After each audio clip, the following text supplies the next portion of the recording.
So, hey guys, welcome back to my channel.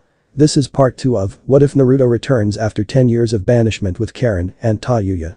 In this fanfic, we will see powerful and naughty versions of Naruto. But don't forget to check out the description box, please do support the original author. Now, let's start the story where we left off. Chapter 6, The Gleaming Lake. Land of Rain, Central Spire.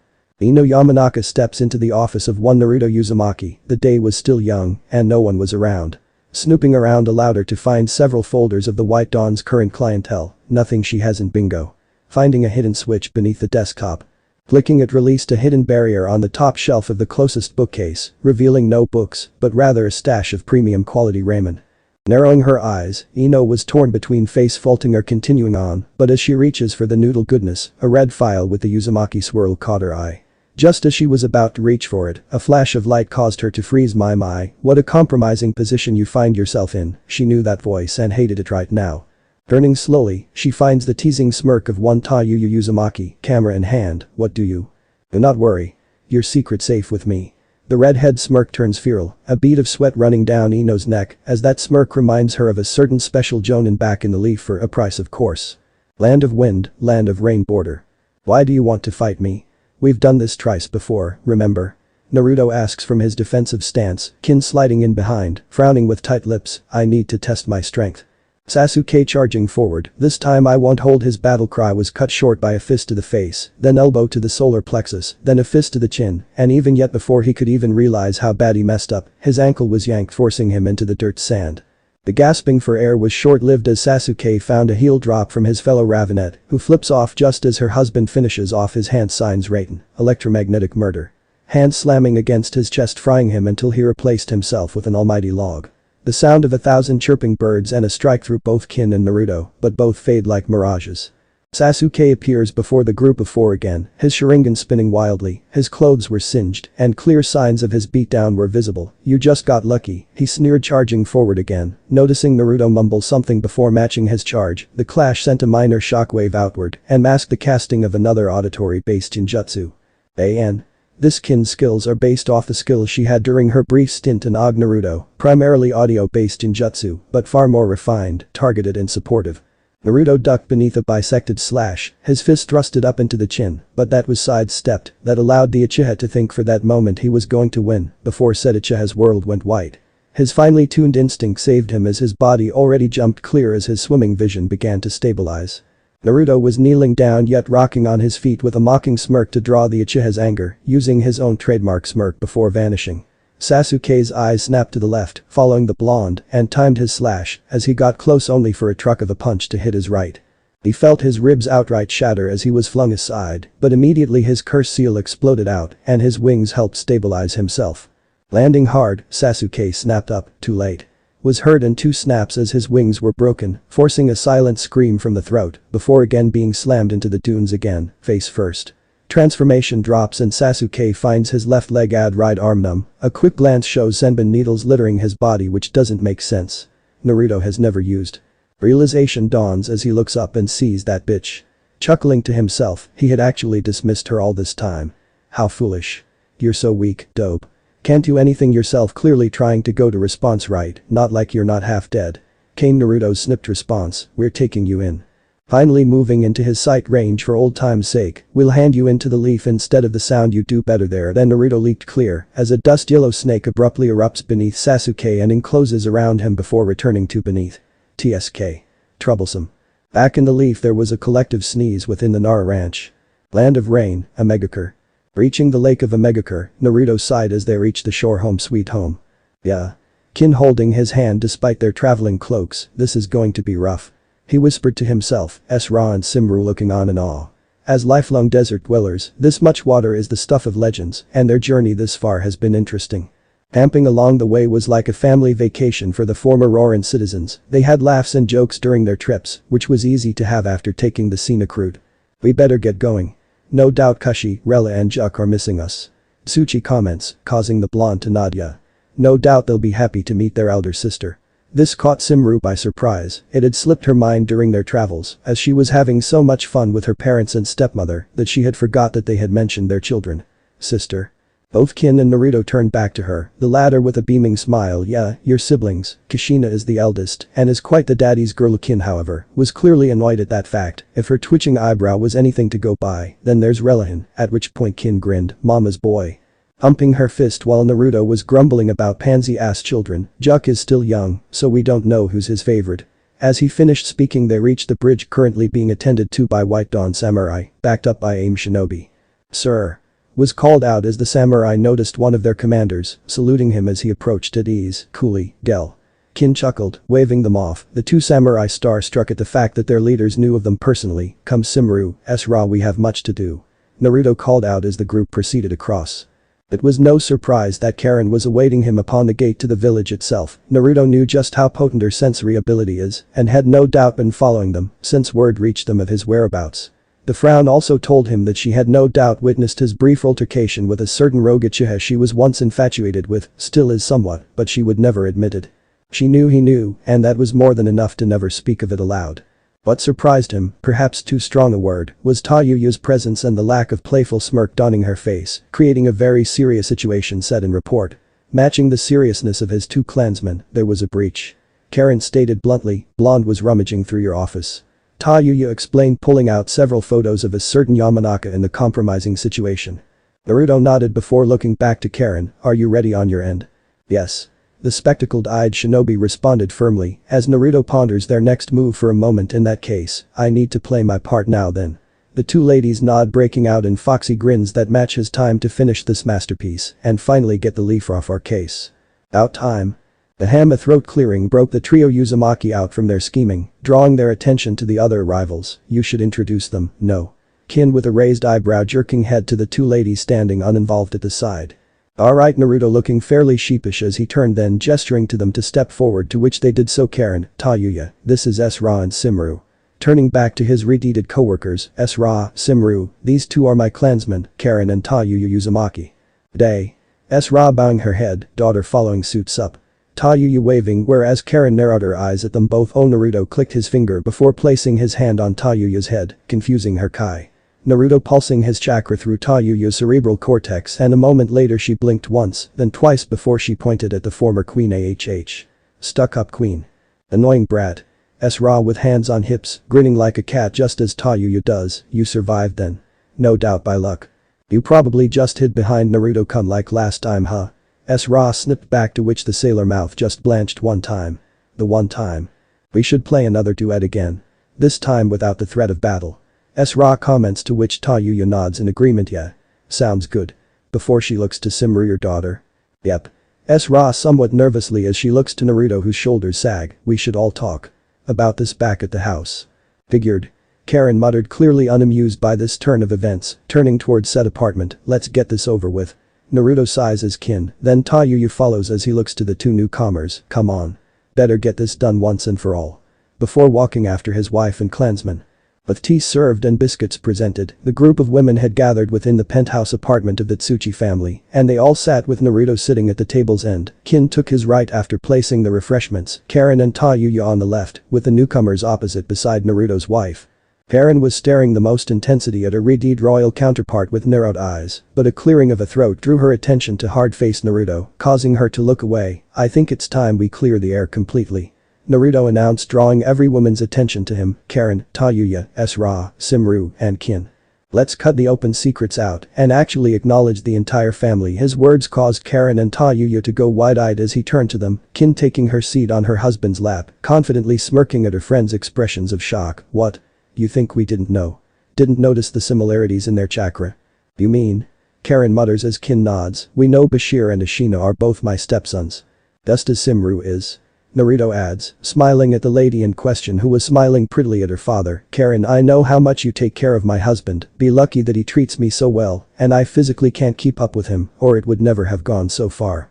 Kin continues staring at the red-eyed Uzumaki, whose jaw had dropped, face as red as her hair, Naruto finding his Irish tea incredibly interesting right now, as his wife hold on him tightened. As for you, Tay-Tay, the lone brunette, looking to her oldest friend, who stiffened, straight-backed. I've been told you are suffering from some intense baby fever right now. Crossing her legs with narrowed eyes, Kin basically glares at her friend. Not behind my back this time, not again. We will have to discuss terms. Tayuya grumbled to himself, ignoring the flushed face she donned, before nodding hesitant, causing Kin to grin with a firm nod. Good. It'll have to wait though. As she turned back to her husband, I want another after all. Causing said husband to choke on his whiskey-laced tea. Ra speaking with a hand up if possible. Can you? Karin with a raised eyebrow though Ra just shrugged casually. Dunno. We look into it. Kin states, then, what should we tell the others? Naruto leaning back in the sofa at that shakes his head in the negative, we keep this within the circle. Looking as serious as he has ever. This family of ours is just that. Our family. No one else needs to know about this. I agree with that. Kin nods kissing him on the lips as the others nod along with smiles all round, though I must admit, I never thought I'd have such a family. Naruto confesses earning chuckles from everyone. Well, considering your penchant to rescue princesses. Kin states with a raised eyebrow when Tayuya snickers and Ra blushes whilst looking away. We still have those marriage contracts from Snow and Demon. Oh, and the Fuma clan and Rice. Karin adds causing Naruto to stiffen. Kin sighs, can we get by without them? We could. Naruto confirms, but his smile was half-hearted, though it'll help both our resource department and research and development a great deal. Karin explained with Tayuya nodding along with her clansmen. Kin glared at Naruto who was looking everywhere, but at his wife you and that damn hero complex she growled. All the unrelated women present blushed somewhat. Worst thing about it is that I can't hate you for it without being hypocritical of me to do so.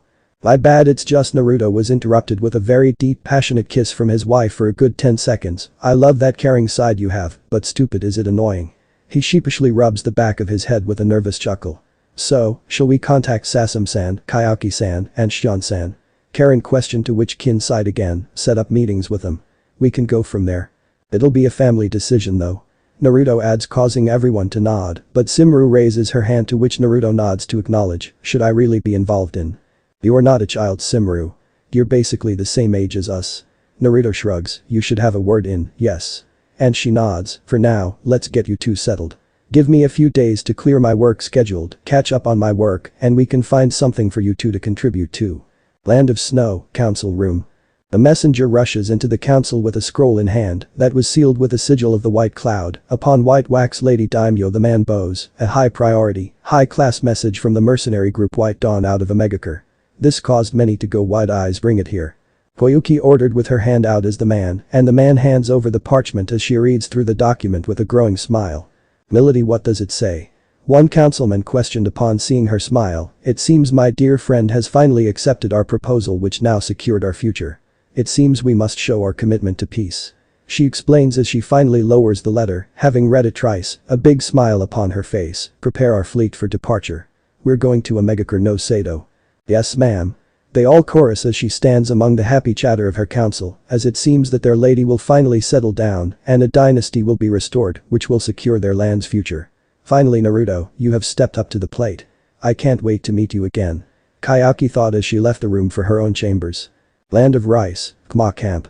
At the same time in a hidden camp on the borders of Rice and Iron, the group of rebels sit around in the campfires in high spirits as one said member enters the head tent, a Perrin falcon upon his shoulder with a small scroll in hand. Sasam. We got a response from the White Dawn. Causing the orange-haired Kunoichi to look up from the map with a raised brow as her hazel eyes lock on to the presented scroll. Are you sure? She questioned, causing her man to nod as she spots the white wax. Without a doubt. It has a blood seal. Very well. She takes the scroll and inspects it, finding said seal in place and bit her thumb and channeled chakra and poof, the scroll expanded in her hand.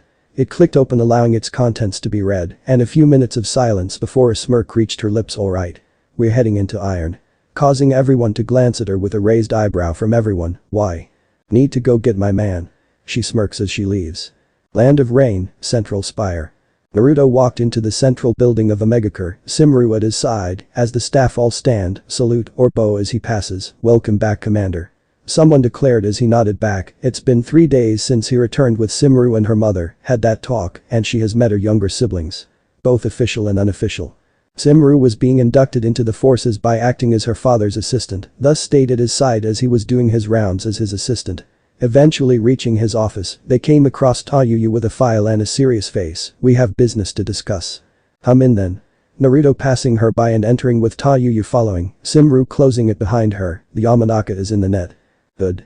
Naruto dropping in his seat, looking over the files upon the desk. Then, we'll have to move on to the next part of the plan and move forward. You'll visit her tonight then? Tayuya questioned, to which he nods. Simru will join me and accidentally leave the door open. Really? Simru looking back at her father and auntie, it will be more believable. Causing her to nod along with her fellow Redeed, we'll introduce you as my daughter too. This will act as a catalyst to see where she would place her loyalty. Naruto spoke, sorting the files into piles. With this we can get the leaf focused on something else. During that window, we'll get Snow, Fkma, and Demon on board. With our outpost set, I'll ask Koyuki and Shion to set up full bases within their counties. Paired with downsizing this headquarters, we can disappear. Naruto continued, whilst absently pulls out a box of cigars, Tayuya retrieving the whiskey from the side with 2 glasses, but before he could light up, Simru snatched it and glared at him. Dad, I will tell mom if you dare, causing Naruto to sigh troublesome. Land of Rain, prisoner chambers.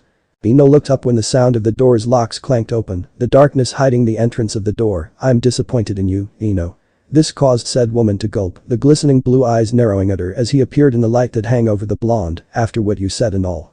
I'm sorry, Naruto. Ino lowering her head, spotting the second pair of feet, the person wearing a robe in matching colors to her father, gray with white outlines, though her light scarlet hair cascaded down back, her violet eyes filled with an innocence and determination. She held a notable resemblance to that of Naruto, but orders are orders. I needed to gather information to determine whether you are a threat or not. A threat? Naruto with a raised eyebrow, you aren't here to retrieve me? No, shaking her head. Another. Ino paused upon realizing she was giving out information, narrowing her eyes at him. What did you? Trade secret. Naruto chuckles and the woman too giggled at the flushed face of the blonde. Who's your friend? She growls, pleasure to meet you, I'm Simru Uzumaki. Bound lightly, earning a raised eyebrow as Ino connected the dots. How? Well, seeing as you won't be leaving here. Naruto spoke, playing his part like the prank it was. I can tell you. Yes, this is my daughter. She's from the Ramran people, a long story to be honest. Daughter? Ino gasped as the woman nodded. I am his new assistant after your betrayal. This caused the guilt to strike the Yamanaka perfectly, seemed she too had managed to pick up her dad's pranking arts. Well, either way, this is goodbye. We have to do damage control on the information you swiped. Naruto leading his daughter back out. Damn paperwork is going to be the death of me, he grumbled to hide his growing smirk. Land of Rain, Central Spire. A few days later. She escaped. Larn reports to Naruto as he sat at his desk, Simru filling a bookshelf with completed forms. I know. Naruto says, looking over another report, can you send a few of your hunter squads? Looking up at Larn, mischievous glint within his eyes, tell them to not try too hard though. This earned another raised brow. Shouldn't we send shinobi? My hunters happen to be engaged in another matter. Naruto finishing the report with a stamp of complete, this sure. Appa gaining both men's attention and Simru are, we sure she'll report as you think she will. Standard procedure. Naruto reported firmly with a smile, she'll debrief. Earning nod from the others, now then I have 3 meetings to attend to. Hearing the clear dismissal, both left to their own duties, allowing Naruto to finally bring out his swiped Ceratub smokes he liberated from the Nara. A knock on Naruto's door and Simru poked her head in. Sasum-sen is here. Send her in. His response and the orange-haired Fkma leader appeared within the door, rushing forward and literally leaping over the desk and hugging Naruto fiercely. Naruto-kun. Earning a chuckle from the blonde, rubbing his hand up and down her back, you're just as energetic as usual. Prying her off and she too returns to the seat opposite. So, you're accepting my offer? In the way Naruto began with a raised eyebrow. There is a plan in the works, retrieving a file from the top drawer, where the Fkma would be useful and will agree with. Taking the file, Sasum reads it over and sees the holes her clan would fill, and growing further and further excited. Yeah, we will be happy to help with this. Though looking back at him, what of our reward? I know what you want, Sasum. Naruto speaking whilst looking directly at her seriously, I have spoken to my wife, sister, partners, and daughter. Daughter? Sasum with a shocked voice, why would children? I think he means me. Simru stepping in with another pile of folders, heading toward the cabinets. My name is Simru Uzumaki of Ramran. Ramran? The lost city, Naruto informs, causing Sasum to look at him, focused on the following. It's a long story, but time travel was involved, so Simru is only a few years younger than me now. I see. The skepticism flowing off Sasum in waves. Regardless, Naruto regaining the attention of all. They've all have agreed to expand our family by 3, holding of 3 fingers up, you, Shion of Oni no Kuni, and Koyuki Kazuhana of Yuzu no Kuni. This earned a raised eyebrow from the Fkma leader. You have others in mind. Am I not enough? Outing as much as she could, causing him to sigh hard. Well, in all honesty, things kinda worked out this way. My wife is the love of my life. Chuckling to himself despite the way we met. A nostalgic smile upon his face. My partners are clanmates, wanting to repopulate our clan, and with only 2 males left. He shrugged, causing an understanding of clan head. I see. Then what about the 2 daimyo? They have expressed the same wish as yours. Then? Auntie Kin says that he is too much for her. Simru adds, earning a glare from her father Musume. I'm sure you have files to deal with. No. Said daughter got the message, but she just smiles. That smile her mother taught her, which actually unnerved Naruto, but he refused to back down, with him upping the ante with narrowed eyes. And after a while she broke off with puffed cheeks and left, muttering beneath her breath about boss dads and not treating her like a kid. Upon the doors closing, Sasam snorts, wow. That's your daughter? Raised by her mother to be a soft, understanding, and leader for the people of Rimran Caravan. Naruto smirks as he leans back, but whenever she's with me, she's a bratty little princess, my princess. The doting father. Sasam gushes, I can't wait. Ahem, feel free to bring your clan here for training before we begin our campaign against the Sound. Naruto speaking seriously, that will happen within 4 months or so. 4 months? Yeah, this is the forms you'll need to sign, and when your forces arrive, present this pushing forward paperwork and then a single pass, channel chakra into that. She does so with little effort. We will integrate your forces trained up to standard and outfitted as such. Seriously, Sasam questioned, to which he nodded, him smiling at her, welcome to the White Dawn. At lunch Naruto and Simru were in his office talking animatedly in a father-daughter bonding moments, which was interrupted by a knock on the door. Tayuya poking in, yo, Acid, you got a visitor. We're on lunch. Leave us be. Naruto-kun. Steps in Koyuki with arms on her hips, you really trying to send me away for food? This caused Naruto to stiffen, cough up, having swallow liquid going down the wrong hole. Simru looks on with amusement, her father was certainly popular with princesses. Yuki, what are you doing here? This caused the daimyo to frown, pulling out the scroll, you invited me, Dumbus. Well yeah, Naruto scratching the back of his head, but shouldn't it take you like 2 weeks or so? This caused the woman to grin, well, we used our newest invention, an airship. This caused jaws to drop beside Tayuya, who had seen it. When mouths closed, she continued with a saucy smirk, figured it could be a down payment, so. I see. Looking to Simru, can you get us some coffee? Okay Papa. Simru standing up and moves towards the side room. Koyuki however was left stunned and confused watching the teenager. She assumed, walk off. This caused Naruto to smirk in amusement, whilst Tayuya cackle in glee at the baffled look upon the black-haired woman's face. Never gonna get old. Yeah. Naruto confirms, folding his hands before his face, I should make catching them off guard a game. Take pictures perhaps. Earning a thumb up from his clansman, who continues to cackle as she left. He was served, and Koyuki sat opposite, with Simru placing down the teapot before bowing to the daimyo. I'll take my leave then. Thank you, Simru. Naruto with a soft smile as she smiled back before leaving, and upon the moment the door, you have a daughter. Was heard, and said daughter just smiled, seeing that coming, yes. Naruto spoke calmly, when? How? Koyuki spoke up, and Naruto sighed hard. It is a long story, emphasis on the long part. She's my daughter, by blood, through the circumstances of her birth are classified. Naruto explained, causing a pout from the actress. That's not fair, Naru. I'm a shinobi. Naruto smirks foxily, leaning back in his chair whilst sipping her tea. Fair is not part of our profession. A snort from his friend was the response, sound like a politician's excuse. Spoken dryly, and Naruto chuckled at that. Then I suppose you won't like my next proposal. Naruto scratching the back of his head, oh. Did I waste my time coming here? Koyuki questioned. Naruto sighed before sitting straighter, the thing is. Land of rain, border with land of grass. Ino was sweating and covered in dirt, blood, and was exhausted. She's had to keep a hinge up for the last 26 hours since she left Omegakure proper. As steps into a well-traveled path, she noticed an approaching caravan and nods to herself. She can use them to get past the border checkpoint that was ahead. Originally, she thought she could outrun the messengers, but it's been 2 days since she left, evading capture every which way she could. They've been relentless. In a skyscraper back in rain, a certain Uzumaki starting cackling whilst another gained a foxy grin. Now though, here she was blending into a civilian trade caravan's extra hand, seamlessly becoming one of them without even the civilians noticing. As the caravan stops at the guard post, she curses as she noticed a Hyuga within the guardsman, who yawns as he stretches. You can handle this, right? As he passes with a samurai, seemingly oblivious to her presence. Yeah, get some rest, Kinjo. And said Hyuga stepped back into the guard building, rubbing his face to hide the growing smirk at his acting skills. Ino breathed a silent sigh of relief at her luck. The only one who could point her out happened to go on break as they approached. If she had been of sound mind, she may have questioned the coincidence of such an event, though many would later question whether or not she was actually let go, with growing doubts following her reports. After all, one doesn't just outwit a Inuzuka's nose in a forest, escape traps of set by an Uzumaki with a penchant for pranks, and slip past a Hyuga shinobi using chakra. It was all unheard of. Naturally, the Yamanaka clan, Nara and Akimichi, would come to her defense, causing a growing tension between the clans of the Leaf during a time of war. Thank you, sir. Kinjoi bowing before his superior, "It's fine Kinjo, you've performed expertly in your duties as a true shinobi." Naruto responded as he stands before the guard postman, smiling all the while. "So, after your replacements arrive in 2 days, you all will be sent to the land of tea for a survey mission at the capital city." Naruto using air quotes when speaking of their mission type, which earned smiles from everyone who nodded, "Thank you sir." They all bowed this time, and Naruto smiled back and nodded, "You're welcome. Now, I need to go sort the rest of my paperwork and get home before the wife comes for my neck again."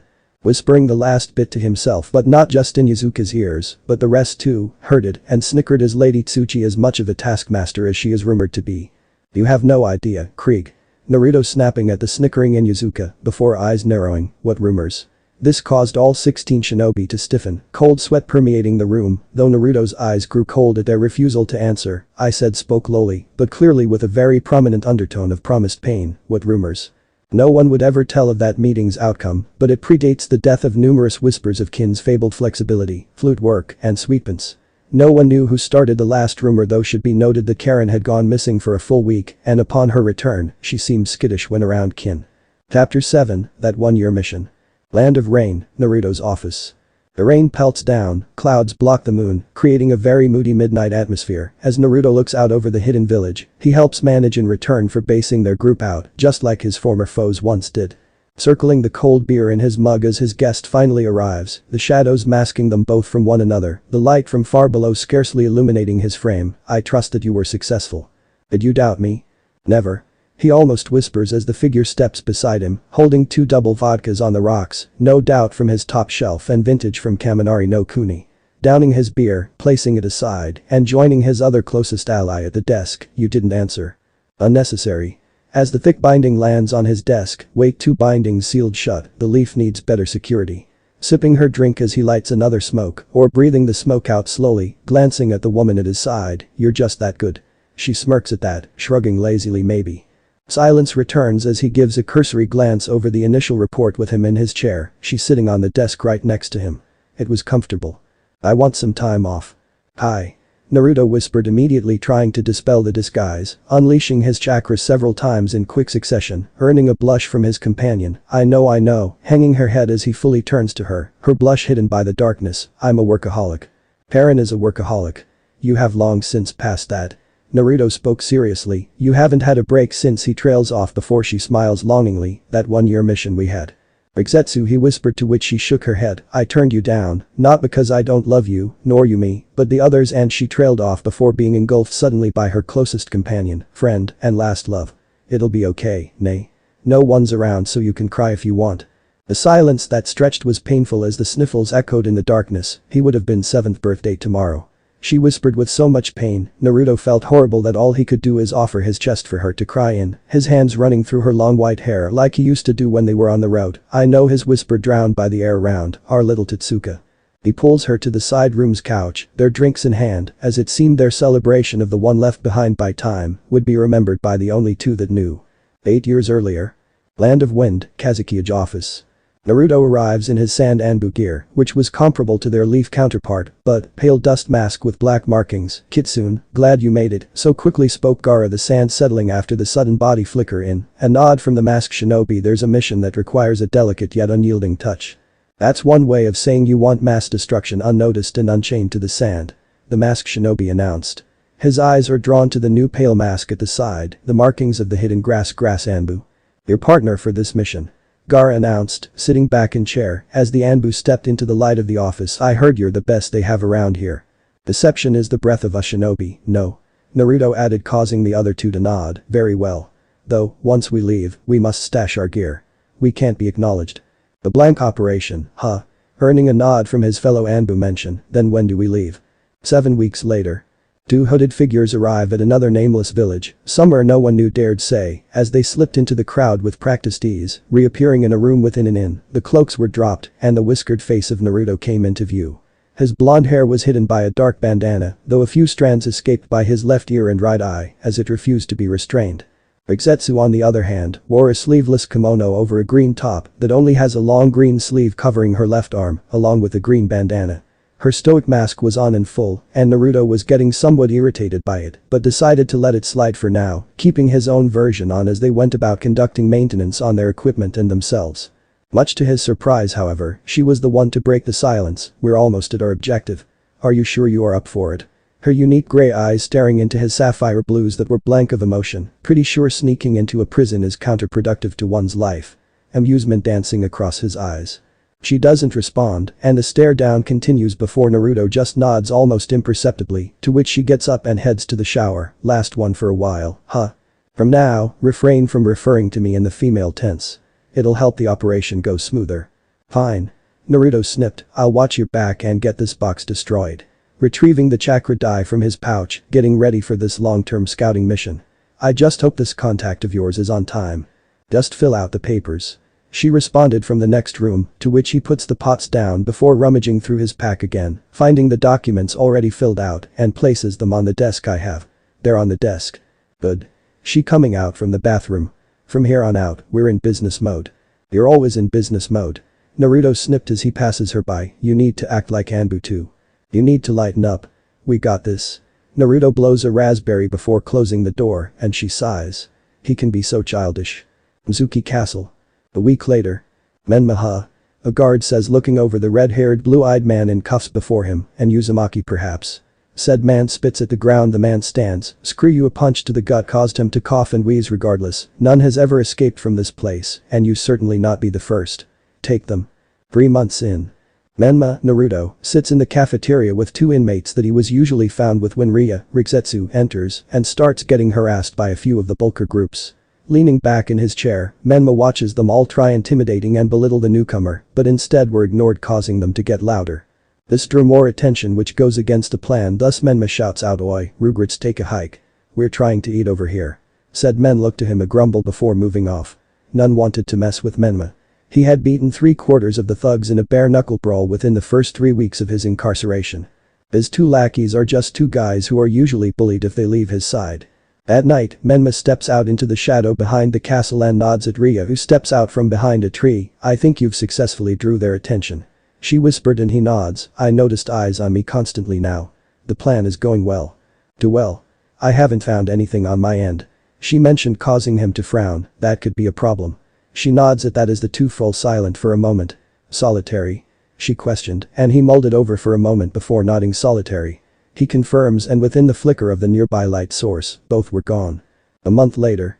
The box was raised, drawn out by a large portion of chakra from over half the shinobi prisoners, including Menma.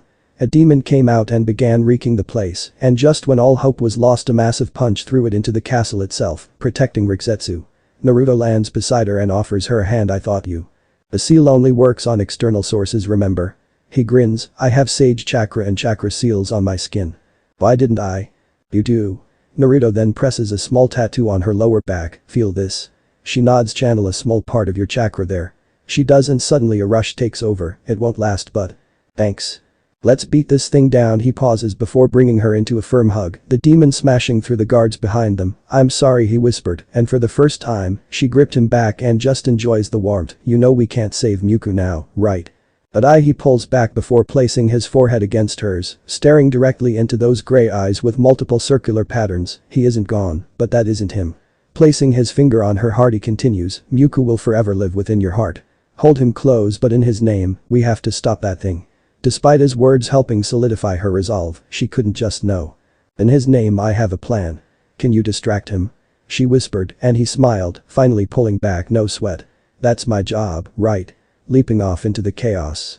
Naruto ducks beneath the claw thrust, his uppercut enhanced with sage chakra, forcing the limp to narrowly avoid another group of convicts, to which he leaps forward, and the massive jaws of the demon chomp down on him. Boom. The beast coughs smoke and flames for a moment as a Rasen shuriken slaps into its side, sending it flying, only for it to remain unharmed despite the direct hit. Sighing, Naruto looks to the tall tower where he sensed Rigetsu. "You better hurry up, I'm starting to run low on." Before he could finish, he leaps over the claws that attempted to grab hold. A few other guards attempted to fire arrows and ninjutsu at the beast, but it continued to duck and dodge until a tentacle appeared and smacked it down. Everyone looked back to see the 8 tails there and start rapping. Naruto sweat drops at that and nods along with Kuruma, saying that his brother had it bad. Before the demon could recover, however, golden chains erupted from the ground around it, securing it tightly to the floor, just as the other part of Rigetsu's plan came to fruition, as Mui was helped atop the beast by her. Naruto was too focused on holding it back, the beast was not one to be held back, but it was no Nine Tails who was cackling hard at another being held by those infernal chains, so he did not hear the parting words from father to corrupted son, but the flames did help bring him back to the situation. Before Mui was turned to ash from his own technique, Naruto and Rikzetsu combined his Rasen Shuriken with her dragon flames into an overpowered blast of crimson hot flames that finally destroyed the bulk of the facility. In the ensuing chaos, the two Anbu were able to slip away despite the hidden mist, hidden cloud, and the hidden leaf forces arriving to secure the facility. Or so they thought. I wasn't going to write the entire blood prison out, so I skimmed it. I was actually going to make this a full arc, going into detail about how this one different from Prime, but I got bored and skimmed it. The relationship between Rikzetsu and Naruto obviously changed the outcome, but she is still hung up on Miku, so nothing outright romantic happened before this point anyway. Thus Naruto being the supportive and idiotically reliable friend that he always is. Land of Grass, border. 2 days later. Naruto was on first watch, their campfire was nothing but embers right now, and he had finally gotten out the prisoner jumpsuit and recovered their shinobi gear.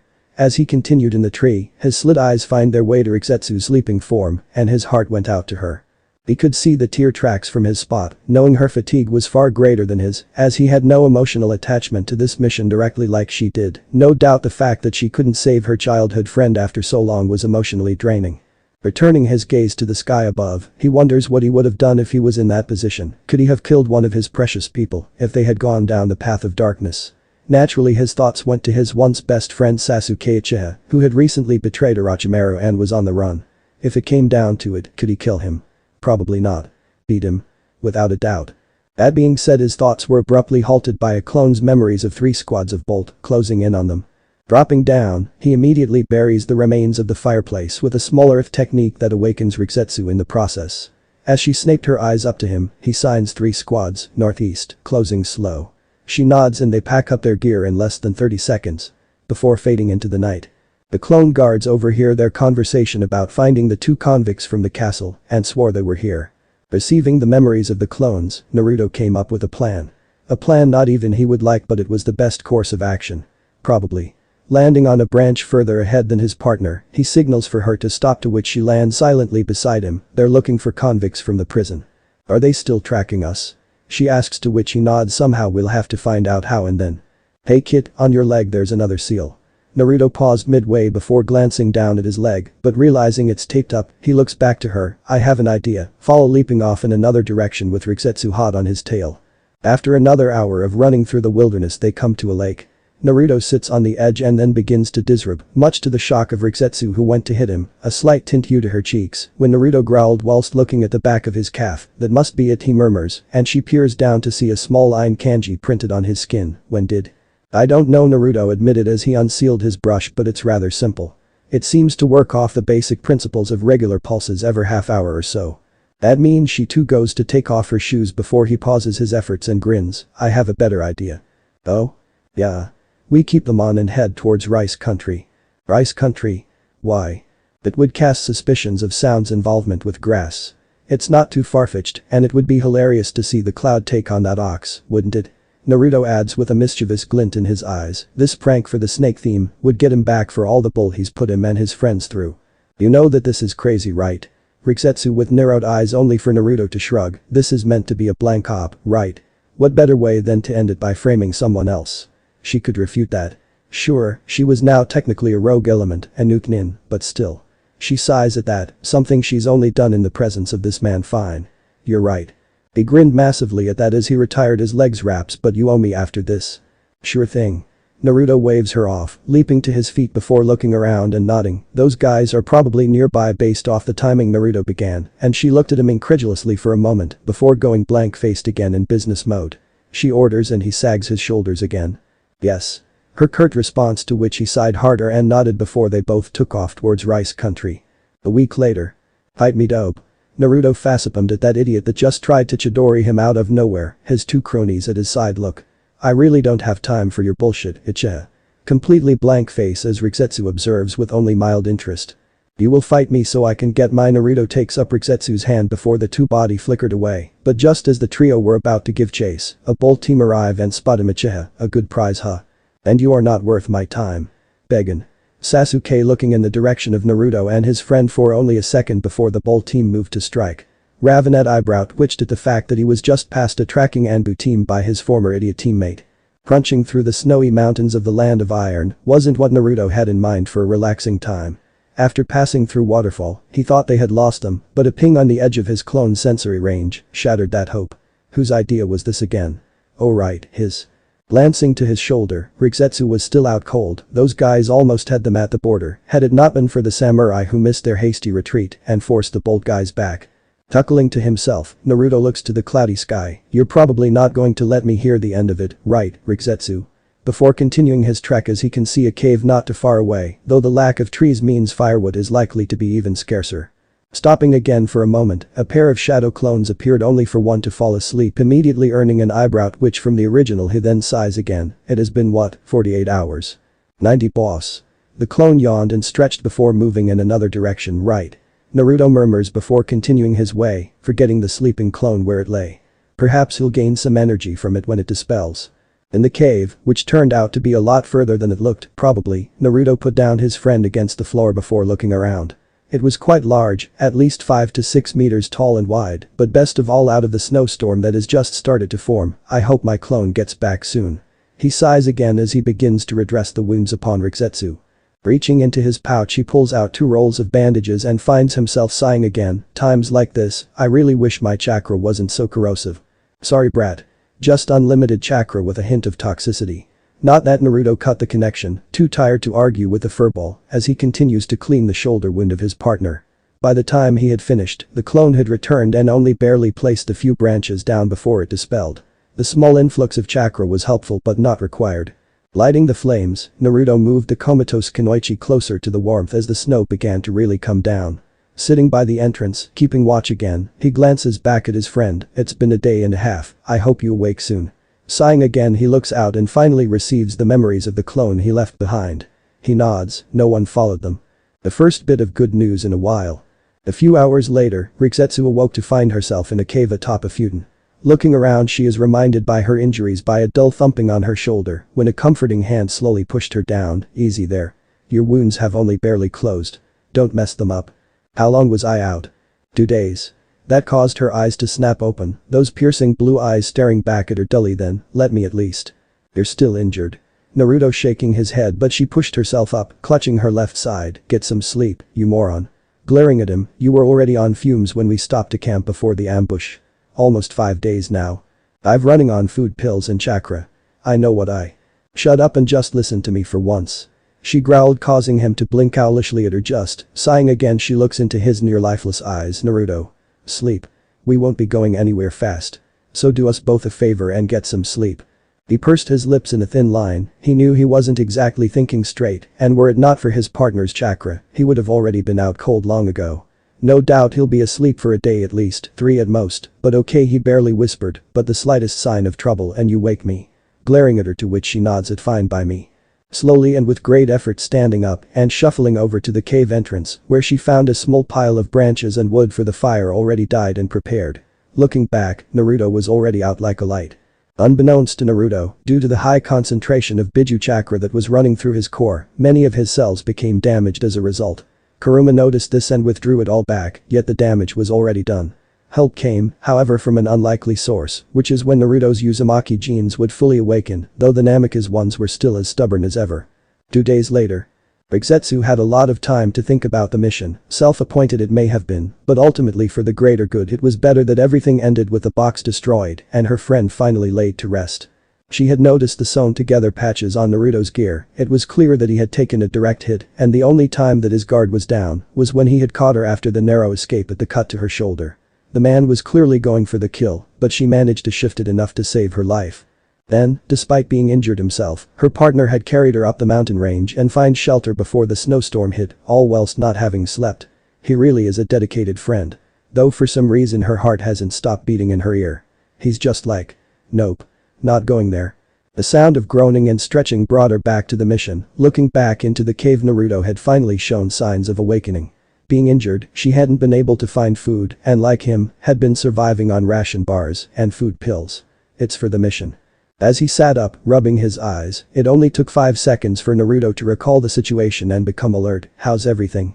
"We're still in the clear," Rikzetsu confirms before looking out at the mountaintops, though not sure how long this storm will hold up. "Then we should get moving now. We should be able to." You really aren't in a condition to travel through a storm like that."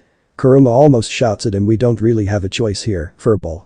The moment that storm lets up, the samurai, the cloud and the leaf will come storming up here. We need to leave now." Earning a growl from the fox from that furball comment but ultimately stays silent. "Take a nap, Rikzetsu. I'll wake you when it's time." He added, to which she nodded and went back to the futon and did so. Making a squad of clones, they immediately ran into the storm for 2 reasons, 1 to find food and 2 to test the weather further down the mountain. Sometime later.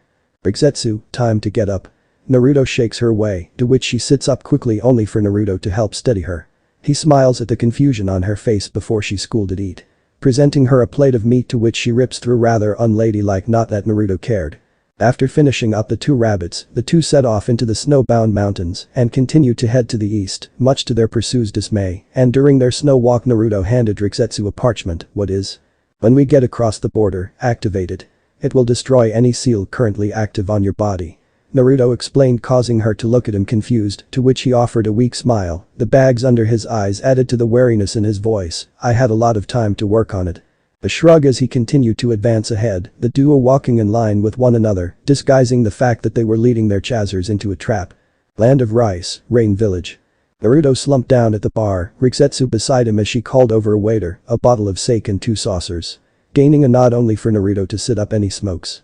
Earning a slap to the back of the head from Rikzetsu. "Hey. What gives? You shouldn't be smoking." Rikzetsu chides, earning a glare from him, but she smiles at him. "Or are we going to have a problem?" Naruto gulps, sure he had been prodding her the entire time he's known her, but that smile. A cold chill down his back and automatically he shakes his head in the negative. "No ma'am." "Good." The smile is put away and every man in the establishment let out a sigh of relief. That smile put them all on edge. As they continue their drinks, Naruto taps the table 3 times with his finger and she pulls out her tag, just as he kneels as if adjusting his shoe, and beneath their breaths, they both declare Kai. And the tracking seals fall silent. Standing back up, Naruto nods at her, to which she nods back, and they both raise their saucers. "To a new adventure. To a new future," she adds, to which they tap before downing it. Naruto dropped down into his bed, somewhat tipsy as the stingy fox was still hoarding his chakra, something amounts corrosiveness or something. Without it, his body couldn't keep up with the consumption of alcohol he had maintained for the last 3 hours. The other bar patrons had heard their declarations to themselves and assumed something good had happened, and a party broke out. For no reason, they all cheered, and the village came out in force, and a celebration was had. It was fun. At some point Naruto swore they saw shinobi in the crowd, but none stayed too long, even after the party had thinned out. Now though, laying on his back staring blankly at the ceiling, Naruto has finally had a chance to actually think for a moment. No longer on the run, the mission was finished, and no ties to the sand can be uncovered. They were on the home stretch. In the morning they'll get out of Rice Country before the sound can respond to the intrusion of Cloud, or during the confusion. Shrugging either, he supposed, just as his eyes close, his instincts causing him to snap up, defensive stance with kunai, only to find Rikzetsu with hands up high. "Yo. Do you mind if we talk?" "Sure." Returning the kunai beneath his pillow, she sits beside him as the moonlight illuminates the room. "You see, the thing is. A month. It took a month to get here. What an absolute shit show." Naruto curses for the 4th time as the hidden sound reinforcements arrive at the edge of the clearing. "Rikzetsu, we got more bad guys." Behind him, said Kunoichi was trying to help a small girl whose caravan had been attacked by the sound shinobi they had already slain. "Give me another minute. The wound's almost closed." She orders, to which he sighs fine. As half a dozen clones appear from clouds of smoke, "Hold him off." Naruto's battle cry as he charges the 6 ninja approaching. As Rikzetsu continues her delicate work, she recalls how things had seemed to go pear-shaped the moment they left that village. Sound Anbu had clashed with Cloud's Bolt division across the borders, which then escalated to a skirmish as Junin arrived later by Jonin on both sides. They did their best to avoid the hotspots and were initially rather successful. It wasn't until a squad of Sound Chunin led by a Jonin attacked the traitors they were merged in with. She and Naruto were able to defend them with minimal effort, but that was the problem. They used minimal effort. Any trained shinobi could tell that, and the Kumo team who witnessed the fight reported it back. When Kumo arrived, they tried to negotiate the two into a false sense of security, but they were both not interested in joining the fight for Kumo and were set upon by the team. The fight was harder, but Kumo was forced to retreat, though much to their frustration, not one fatality appeared among their ranks. That was last week. Many running battles and the duo decided to split from the caravan, but by doing so the Sound attacked it anyway. They rushed back to find only the daughter of the Craven leader still alive, the others. It's better not to ask. The last Sound shinobi dropped after a kunai punched through his throat from behind, as Naruto glanced around sensing something was off, and along with his clones backed off slowly, making their way towards Rikzetsu. Can we go now? Yes. Picking the girl up, bridal style, good. I have a bad feeling we're being watched by someone we don't really want to fight. He whispered back, to which she nodded before setting off, Naruto and the clones following after out of sight of the green-slitted eyes within the shadows of the trees. Kukuku, my how much you've grown, Naruto-kun. Land of Rice, Kma camp. Thanks for the help, Sasam. Naruto spoke, strolling through the makeshift camp, the girl and Rikzetsu in the infirmary, as said woman was clinging to him. For everything you've won for us, taking her in is fine. If she can't fight though. I understand. Naruto sighs as they reach the dining area. I'll try smuggle some more iron to you guys as soon as I get back. How about some of that chakra sand you sent us last time? Hanzaki asks from his seat at the front, to which Naruto thought about it for a moment before nodding. I can arrange that, yeah. Naruto nodding as he sits down. Sasami basically melded to his sight. Anything else that's dire? Nothing comes to mind right now. The FKMA leader reports and the others nod along before idle chatter breaks out over the food.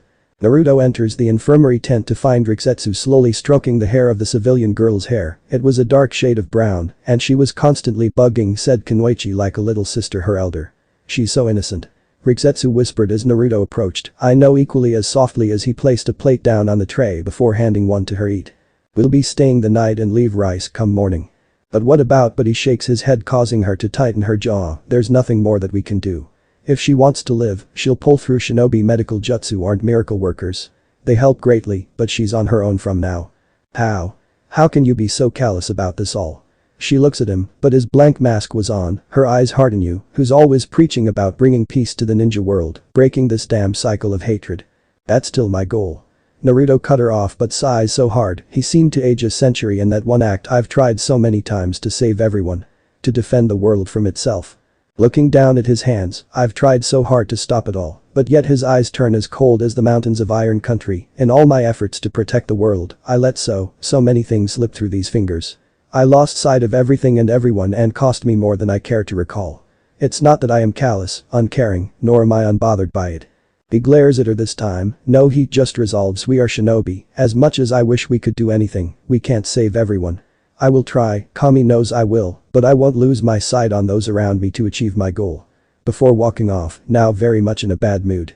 That night was the first time the two did not share a bed, a habit they developed to better defend one another when out in the field, but it seemed only Rikzetsu was bothered by this.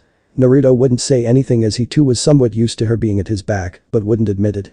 The girl didn't survive the night. She was buried along with her family in the nearby town. Naruto and Rikzetsu were the last to leave the small ceremony.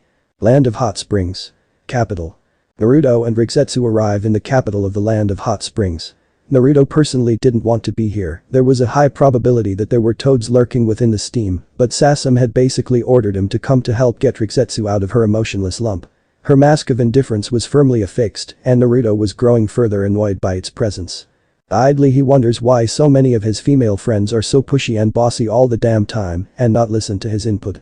Sighing as they reach their destination, a mid-class inn with private hot springs is able to be rented for a price that Naruto personally thought was robbery.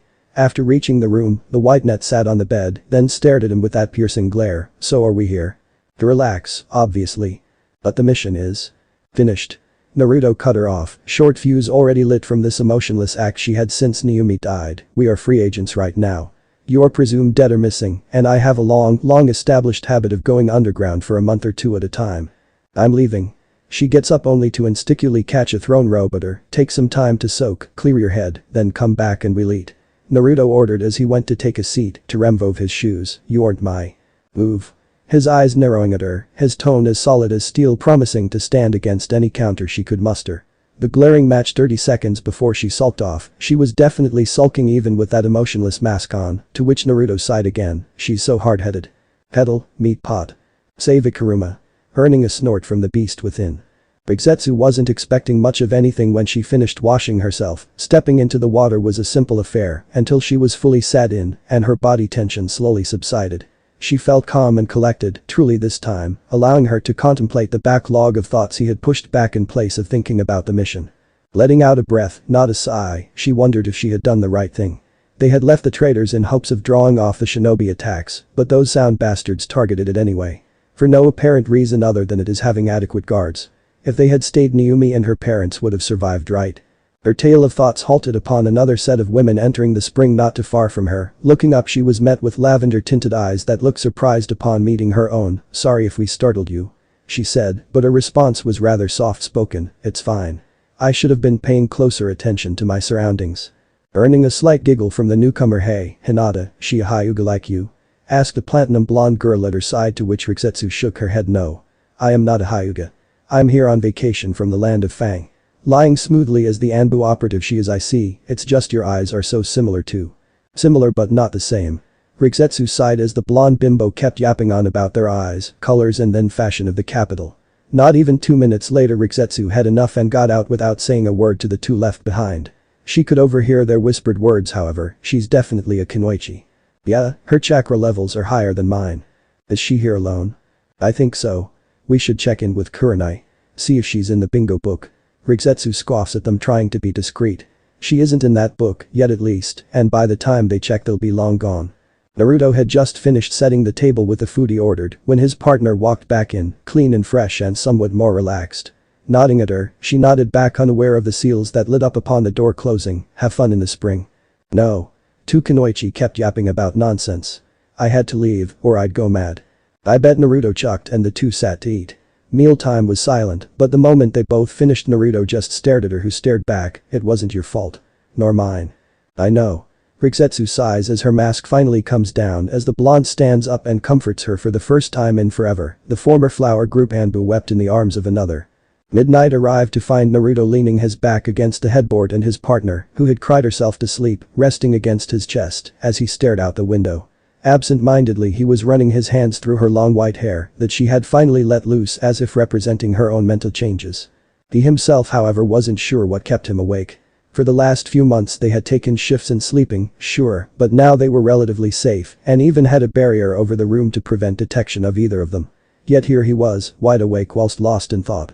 Her breath slowed minutely before she slowly lifted her eyes to see his cobalt blue seemingly reflect the dazzling moon outside, clearly lost in though as she finally does something that she had only thought about in passing.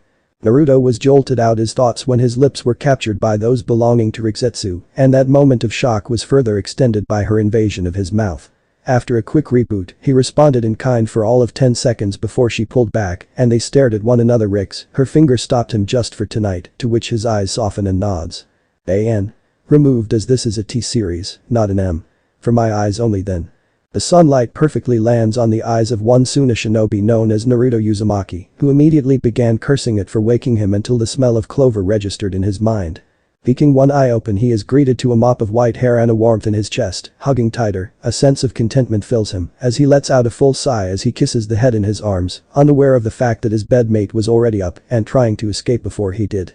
His actions, however, caused her to blush so hard, and nearby Eris would have been impressed, then furious that her man was taken from her. After some deep contemplation and the relaxing aura that came from him, Rikzetsu didn't feel the need to anything to escape. This is a vacation after all, right? She should relax. Relax. Relax into this warmth Naruto was giving her. Yes. That sounds like a good plan. Land of noodles, Calport. Rikzetsu would never admit to anything. Even under the threat of death. That being said, they had spent 3 days and 4 nights in that room. Food was delivered to them, but they didn't come out. She had no idea she could flex like that. Thinking back always brought a rose tint to her cheeks, even if she said just for 1 night. It turned into 4. And again, that last day was needed for recovery, for her, even assisted by medical ninjutsu. They could have stayed another night, but the ship they were waiting for wouldn't be back for another week. She had to put her foot down. Didn't help the crew though. The 2-day trip was an encore. The only reason anyone else got any sleep was due to Naruto's privacy seals. Now walking off the ship, they still got glares from a few members of the crew, no doubt the cleaners, and she doesn't blame them after what the two had done to their cabin. It'll be condemned for a week at least, 2 at most. She grinned. Being a Kunoichi has its perks, stamina-wise, and her friend is both a shinobi and Uzumaki. Stamina is basically infinite. Following after him as he spoke to another captain about passage to the next leg of their journey, Rikuzetsu contemplates what she should do with herself now that she can't really go home. Sure, the hidden sand would take her, Naruto could vouch for her, but working for another village seems a bit too treacherous for her liking. Serving the death machine doesn't really sit well. Settling down and starting a family? Perhaps. A quick glance to Naruto shows they were negotiating a price, his business mode in effect. She taught him that, giggling internally with a stone-cold exterior, she ponders things further. In their time together, she knew he had feelings for another, and what they did was sophisticated gymnastics, and once they get back to wherever they are going, a choice will have to be made. Strolling through the marketplace, the duo was burning daylight as they inspected the wares, grabbed a bite or two. Resupplied their emergency rations, just to be safe, but didn't restock their ninja supplies. It was too dangerous and might draw the wrong attention. Reaching the ship at midday, the duo checked into their cabin and sat on either side of the room, now both confronting the growing tension throughout the day. Blue meets white when they both spoke, "We need to talk." Blonde scratches the back of his head, "You go first." To which she nodded, "I've been thinking about my future." She began earning his business mode, cursing internally she continued, "I am not really interested in joining Tsunade's shinobi forces, and I don't think I'm ready to settle down either." Earning a nod to continue, "So I was thinking about founding a mercenary group, perhaps with." He raised his hand, earning her to pause. "Already have one." Naruto cut in, earning her a confused face. "Well, it is true that I am a registered Tsuna shinobi. That's just a part-time thing I do when Tsuna needs extra hands. The Kazuki-age wants to project power during negotiations, or if a task is too costly for the regular shinobi. We are called in." He began to explain, "Me and a few others have begun to set up shop in my cousin's village. We have a few working titles, but we have about 3 dozen shinobi in our group. It isn't much as most a C rank, but we are training them up to be an effective force for neutral nations to call upon if they are in trouble." "That sounds a bit idealistic, yeah." Naruto agrees before offering a half smile, "I told you back in that camp that I couldn't save everyone, right?" To which she nods and he smiles fully at her. "Well, if I can't do it alone, then I'll just have to gather people who wish to help, and we can do it together, right?" This caused the ever-stoic, high-libido woman to burst out laughing at the fact that this man, Naruto Uzumaki, had created a path to follow for her, and she didn't even ask for it. He truly is as unpredictable as the Kazuki-age said he was. Upon calming down, she offered him a satisfied smile. "Thank you, Naruto. I think I'll join you on that path. Let's try and save as many as we can." He smiles and nods with sparkling eyes. "We'll save everyone." Pumping his fist. Land of Tea, Port Degarashi. The week on the seas was typically boring when trying to avoid suspicion, but the two shinobi managed to keep busy. Stepping up into the town, Naruto caught a sense of nostalgia, as the town was doing much better than last time he was here. "What do you mean?" Rikuzetsu questioned, causing her companion to look to her. "One of my last missions for the Leaf was here, to escort the runner for the Wasabi family, during the annual race that used to be held here." Naruto explained, earning an understanding nod from the white tic. "So, how long are we staying here?" "I guess a day or two. I could take care of some business seeing as I'm already here." Naruto scratching the back of his head as Rikuzetsu stares at him blankly. "Are you feeling okay?" His eyes narrow at her. "What are you trying to say? That you don't think before acting?" She spoke so blandly that the people around actually stopped and stared for a moment. Naruto's eyebrow twitched at that. Sure, he isn't the planner type like those lazy-ass Naras, but he can think ahead. This time a snort from within his mind was heard, and his twitching eyebrow was joined by a tick mark. "I ain't stupid, sure, I rush in a bit, but I always come out with a good plan after the first punch." "Yeah," she snorted, surprisingly gracefully, with folded arms. "Sure. You're so reckless and irresponsible." I'm surprised that she paused as she glanced around at the gathering crowd, but it wasn't the civilians that put her on edge, but the ones trying not to be seen. "I sensed them too." Naruto whispered, entering his business mode, taking her hand. "Hang on. This might get a little rough." Before she could respond, they just vanished. No smoke. No leaves. Just they faded as if never there. Wasabi was not expecting to see this genin again after the news he received from his old friend Tsunade about his banishment. Yet here he was, Naruto Uzumaki, in the flesh with a friend at his side. "Welcome, Naruto, to my abode. To what do we owe the pleasure?" With a gentle smile that would lower the guards of most, not these two though. "Well, old man, I need a small favor if you could." "Do in fact?" "If it's within my power, you've helped this family a lot, so it's the least I could do." Replied, to which Naruto smiled back with a nod. "Well, firstly, could you hold off on reporting my presence to the Hokage? I know you two are friends, but as a banished shinobi, the last thing I want is attention drawn to me." The man thought on it for a moment before nodding. "Seeing as you overlooked Idate, I can do the same for you too." "The second? Then we stay here for a night, 2 at most." We just got sailed in this morning and wish to spend some time ashore before heading out again. Naruto bowing his head now, hoping to curry some favor with the head of the Wasabi family. Oh, that is not a problem, my boy. I'm sure Idate would love to have another race with you, so please stay as long as you need. But that same grandfatherly smile upon his face earning 2 nods, but a thought came to him. In that case, Naruto pulled out a pot of ink, a brush and some paper and began to scribble out a new seal. Once done, he activates it and the mood shifts. This is a privacy seal to ensure only us 3 hear this. The older man nods and he continues, I have come into contact with my clansmen and together we have begun to restore our clan to its former glory in the sense that we are searching for our brethren and recovering lost scrolls and such. That is good to hear. The Uzumaki clan was always well respected. It also means I am rather skilled in the sealing arts. Naruto continued, and the old man caught on immediately, causing Naruto to smirk. Whilst we stay, as payment for keeping us secret, I'll upgrade your security system. Deal. The man extending his arm, to which Naruto took it with a smile. Little did the 3 know, this would end up being a very valuable but costly endeavor. Naruto jerked away, the seal on his forearm alerting him to an intruder within the estate, causing him to untangle himself from Rikzetsu, her enlarged stomach poking through her night robes as he dressed. In 30 seconds, he had fully equipped his shinobi attire and summoned 2 clones to guard this room before heading to Germchm's room. On his way, Idate appeared at his side, 6 intruders. Coming over the north wall. Naruto explained as the 2 turn into the corridor leading to the head of house's room. Any identification yet? Idate asks as they reach the door. No, not yet. They aren't registered, thus set off the silently alarm. The others should be reaching their posts now. I know we drilled this, but to think we would actually have to. Focus. Naruto called, taking out a kunai in each hand, wind chakra flowing through them, just as Rikzetsu had taught him a few months ago. The older former genin placed his hand on the door, confirming that the barrier did activate immediately and its integrity is holding good. It's working. You doubted my work. Naruto sweat dropped. Well, you know you aren't exactly. Whatever, our guests are here. Naruto with narrowed eyes at the masked shinobi that stepped out into the corridor ahead of the duo. Idate took out 2 kunai too, reverse grip and defensive stance, just as he learned from his joint training with Naruto and Rikzetsu. It was Germchm's idea for him to further his ninja studies to help protect himself and the clan, whilst he had the chance to with Naruto's presence here. Now, he was glad he did. Anbu, Naruto mutters, eyes narrowed. Root. Brute. Idate questions, confused. No village called their Anbu forces Root. Leaf had Anbu, Stone had Gem, Kumo have Bolt, and Mist has the Hunter Core. He doesn't remember the Hidden Sands one though. Think of them as living zombies. No emotion. No self-preservation. Just dolls to be used and discarded. Naruto all but growls out, causing Idate to gulp at that. This was truly a kill or be killed moment. In case you are wondering, think of this as a reunion, a twisted bloodbath of a reunion. Naruto reveals as Idate's eyes widen. They're from the leaf. Yes, they are. As the first 2 charge forward, the hall too small for any more than that, unfortunately for them. A gravity seal trap was triggered and they fell flat on their faces.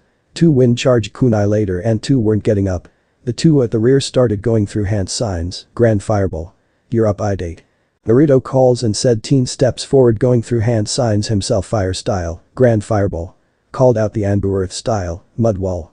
Idate cries and a thick slab of mud rose and took the fireball no problem. The sound of the footsteps alerted the duo of incoming danger as the wall suddenly exploded out toward them. Thankfully it was only dust, as the chakra used to keep it together had already drained, but Naruto managed to parry his opponent just Idate did by sheer chance. Naruto parried the tipless Tanto, sliding beneath and around, slashing at the Anbu's back, who parried the strike before lunging forward but was knocked aside as Naruto threw his offhand kunai at Idate's target, hitting his right shoulder blade, allowing his ally a chance to regain his stance. Naruto ducks another slash while retrieving another kunai, and the 2 seemed to walk around one another. Jinchuriki of the Nine Tails. You will report to Lord Danzo for reprogramming. Sure thing. Let me just send you back first, in a body bag. Naruto charged and stopped, causing the Anbu to leap backward, unaware of the Tanto that awaited him until it ran through his heart. At the same time, Idate's attacker had finally cornered the former genin and cut off any way to escape. No sympathy for deserters. Crack. The body fell limp and is replaced by a slightly winded Naruto. Yo. Waving at the downed boy who just watched a man's neck snap like a twig. How? The man questioned, with Naruto pointing over his shoulder to see Rikzetsu at the end of the corridor, wiping her chakra Tanto clean whilst leaning against a support pillar in her nightgown. Seemed that last 2 tried to abduct her. I know who, but I'm more concerned as to how they know of her. I'm going back to bed. Rikzetsu informs, having finished her cleaning. I'll be right there. Naruto responded, bring chocolate and wasabi sandwich. She called back, earning a raised brow from I'd ate chocolate and wasabi. Look bewildered, but Naruto just chuckled, looking at the man cravings man. They're crazy. Rude huh? Well, isn't this a problem? Jermchim spoke the following morning, Naruto and I'd ate sitting before him, any proof? Only these. I'd ate presenting 5 bloodied masks and a scroll. The scroll has one body in it as the others burst into flames. He continued, to which the old man nodded it, that's their usual mo. Naruto explained further, then, we're going to have to inform the daimyo about this, before looking up at Naruto and the hidden leaf. But to his surprise Naruto just nodded, that's about what we expected. What will you do? I'd asks, to which Naruto smirked before being enveloped in a cloud of smoke that disappeared to show Rigetsu, but not with a firm face, white hair and a ponytail, and the signature wide eyes that she was so often known for. Narian is my name, sir. It is an honor to serve with you, I'd-san. A hinge? That's your play? The former genin looked incredulous, even I could see through that.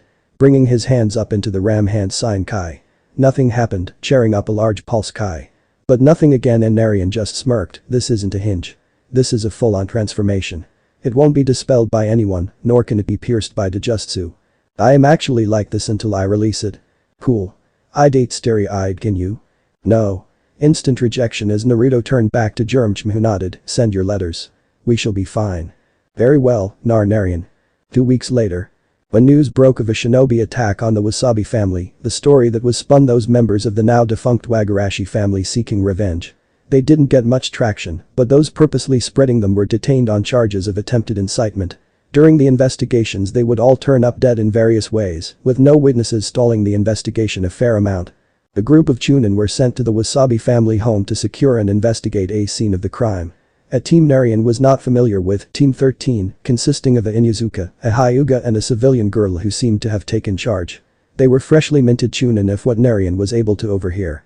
Though he has a mixed feelings about them, on one hand, as none of them know him, they can't report his whereabouts regardless of his disguise or not.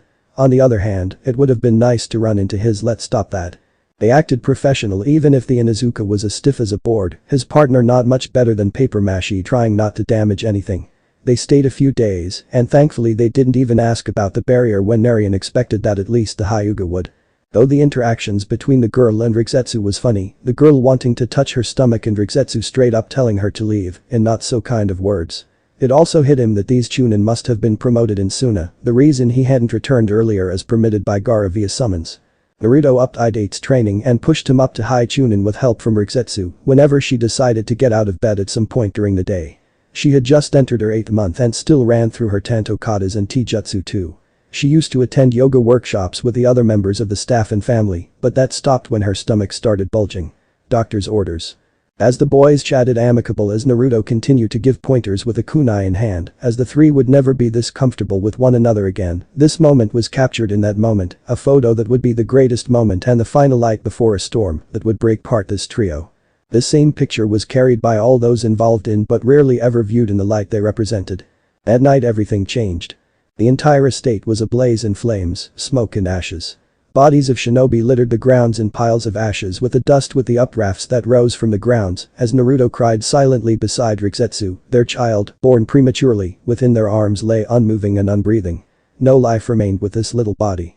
The words spoken came from the unrelated I'm so sorry. Present. Land of Fire, Hokage office. Is this accurate? Tsunade eyes the reporter Kunoichi before her, you've been gone only a few months. Yes. I managed to get into Naruto's office, though it wasn't long, but I did get names, but not all matched to pictures. Ino gesturing to the red file which Tsunade picks up and whistles, 5 Uzumaki adults. 6. Ino added, gaining her Kage's attention, I don't have a photo, but when Naruto visited me in the dungeon, his new assistant was called Simru Uzumaki. She appeared to be late teens or early 20s. Apparently, she's his daughter by blood. This confused the Kage impossible. Whispered, but Ino shrugged, didn't have a chance to investigate it. This is troubling. They have contracts around the world, many missing nins earning their way out of the bingo books, and even our own daimyo is keen on hiring them. The missed contract seemed to be the biggest contract in the moment. Ino explained, I did manage to delay it for a bit as the head of diplomatic team. I see. Tsunade looks back at the team before them, anything else? Numbers of their forces. Headquarters. Their headquarters is in the Land of Rain, the 3 tallest towers hold the administration, the hospital, and the high-level residential district. Ino informs the woman, you've done well, Ino. You're dismissed. The Leaf was unaware that the information they had, although somewhat accurate, it left them to assume several scenarios that White Dawn was waiting for them. After all, Konoha wasn't the only ones with Naras, but the pranking habits of the Uzumaki were solely a White Dawn speciality. Chapter 8, Kitsune Trio. 2 months after the tea massacre. Land of River, Tillion Town. Naruto swipes the blood from his kunai, standing over another body of a thug disguised as a shinobi, and pulls out the papers from the corpse. A quick scan of them and he sighs behind his mask, glancing around to double-check none had seen him, and before he noticed the little girl cowering in the corner.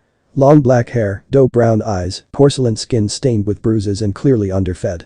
Sighing again, trying to ignore the superimposed visage of Haku over this child, so going to regret this. Sighing as he approached the child. In the warehouse on the far side of the freshwater port, the kitsune mask-wearing shinobi stands atop the crane looking down at the targets, several women chained up and numerous missing ninja acting as guards for this business mongrel, Kyoto Nishimi. Apparently the man took the bulk of Geodu's underground business after his death, causing his own prestige among the underworld to spike. His arrogance is only matched by a certain duck, but Naruto knew, pride unmatched by all, and thus he held a common belief that he was untouchable. Kyoto thus did not anticipate that one of his own being a double agent, as they had been very thoroughly vetted, but still this one agent had informed his superior of this position. Thus Naruto had been deployed to River Country to support their spy and collect as much information on his entire business. A full task force of Luna, the Anbu of the new mercenary group White Dawn, had been spread across the network. Though their lack of numbers means that the 2 full members of Luna haven't even returned to headquarters, nor the Hidden Sand, in weeks. As such, Naruto eyed up the long carriage arriving, outstepping a beautiful woman, long silver hair that reached down to the back of her knees, wearing a loosely fit black kimono, to which Naruto swore he saw glints within her ponytail. Must be Senbon. He also wasn't oblivious to the very discreet glance from this pale woman's purple eyes. She must be Anbu level, or, no, she was very much high Sannin or low cage with control to match. Damn. This complicates things. He didn't even flinch at the nearly imperceptible tug on her lip that suggested that this was going to be nothing but trouble. 6 hours later. At the mouth of one of the many rivers of the country, a kitsune masked kunoichi pulled out a similar masked shinobi from the bank. The male was cut up real bad and was barely breathing. "You are a handful," was heard from the woman, who finally drops her comrade against a tree. "Well, I'm surprised you came." Decided her lack of response. "It's been like this ever since. It wasn't either of our fault, I know you know this, so why not just? Who managed to get you this bad?" Rikzetsu's monotone voice ground his already broken heart. It wasn't easy for either, and their relationship was now so complicated it was vexing. Sighing hard again, Naruto pulled off his silver mask, revealing his blood leaking from his mouth and bloodshot left eye. His partner dropped down and started going through the standard checks before performing medical treatment. Her glowing green hands flickered with white in response to her naturally white dragon aura of her clan. "I'm sorry," her whispered word that he barely heard with his enhanced hearing. "I just need time, please." Sighing hard, looking down at his cracked mask from his left eye down to the mouthpiece. "I get it. Present." Naruto looks down at the gray-silver mask, running a finger down the repaired crack, sealed with silver filling, in hand, breathing hard as he never thought he would be donning this thing again. The situation calls for it though. Standing from his cot, placing the mask on his face before he reaches the exit to the war camp he is currently commanding. Strolling through the camp, the regular White Dawn members stiffen. His uniform was of dull grays and muted silvers, with nothing left a chance to avoid detection. The protection seals upon it allow wearers to shimmer out of focus like a mirage, or a trick of the light as some refer to it as. Why not just make it invisible? Doing so creates a visible chakra trail around the user, as it generally requires a lot more. The shimmer feature has been perfected to the point that it leaves little to trace behind. As Naruto reaches his command tent, he comes face to face with his 2 squad mates, also masked up and ready. He closes the fabric door, seals lighting up the tent walls, and the masks come off to reveal Rikzetsu and Kin in their Luna outfits that are reminiscent of Leaf's Anbu, but far less rigid as they lack traditional plate armor. Relying on leather and engraved seals upon their cloaks and tight clothing. "Now that we're all here, let's confirm the situation." "We already have that down," Rikzetsu commented whilst moving to help Naruto tie up his bandana. As Luna lack the hoods their hidden leaf counterparts typically utilize, they have bandanas to conceal troublesome and distinctive hair colors, whilst Larn, Nagato, and Karin lead the 3rd and 4th groups towards Waterfall. We are to bypass them and head directly to the hidden leaf. Sneak in whilst the leaf respond to Waterfall support request. Kin looking over the map, ignoring the touchy-feely Rikzetsu of her husband. Once inside, head directly towards Anbu headquarters and bust out Tayuya, then find Bashir, Kushina, and Relihan. Blow up the monument or assign targets as a distraction. Rigetsu states, earning a nod from their squad leader. Sure you're ready for this? These were your people, Kin asks Naruto, who simply nods blankly. They attacked and kidnapped our family. As a man, I will not stand for that, but as in Uzumaki, they have signed their death warrants. Replacing his mask for added effect. The two ladies nod and follow his example. How did they catch them in the first place? Kin questioned as they were halfway to the camp's exit, where Lauren and Karin stood waiting. They were heading to Tsunade via Fang. We'll get the rest of the story once we get to Tayuya. Naruto informs as they reach the duo. Take care of my unit, Karin. Relax. Waving her favorite cousin off, adjusting her glasses, just bring our family home. Will do, ma'am. Speaking up as a group of samurai pass by. Good luck, Team Alpha. Lauren speaking equally as loudly as to infer just how important this mission was for those within earshot. Many had heard of the Luna forces, none more famous than the founding Team Alpha, who set the standard. The fact they were being deployed meant a lot. Many gulps were heard as the trio shimmered out of sight, their trademark exit. Land of River Fire Border. Slipping through the trees like ghosts, Team Alpha proved themselves worthy of their titles as they bypassed several hidden leaf Anbu patrols and a Jonin garrison, a clear response to the build-up of forces within the Land of Rivers. Looks like the leaf is expecting a full-scale attack. Rigetsu comments from her perch in the upper levels of a tree just before a Jonin team passes beneath her without noticing her. They know the importance of whom they captured. Kin added from the branch over, getting a quick head count of the shinobi present. We need to keep moving. The longer we take, the deeper they get their claws into the kids. What about Tay? Kin questioned, earning an amused snort from the blonde. She's probably pissing them off right now. Naruto leading them off deeper through the Land of Fire. Hidden waterfall. Take cover. Get the civilians to safety. Leave the fighting to the Chunin and Jonin leaders. Where are the hidden leaf? I thought they were. Almighty push. Crash. Boom. Screams of pain and destruction rain down all over the hidden waterfall village, as even the mighty tree is dented by the wide area gravity strike. Landing beside her clansmen, Karin reports, yeah, they aren't here, and the second wave has secured the Jutsu scrolls. Then let's get out before they realize that Lauren's group was a diversion army and cut off our retreat. Nagato instructs and Karin flares her chakra in a designated pattern. All forces withdraw, before dispelling, revealing it was a shadow clone.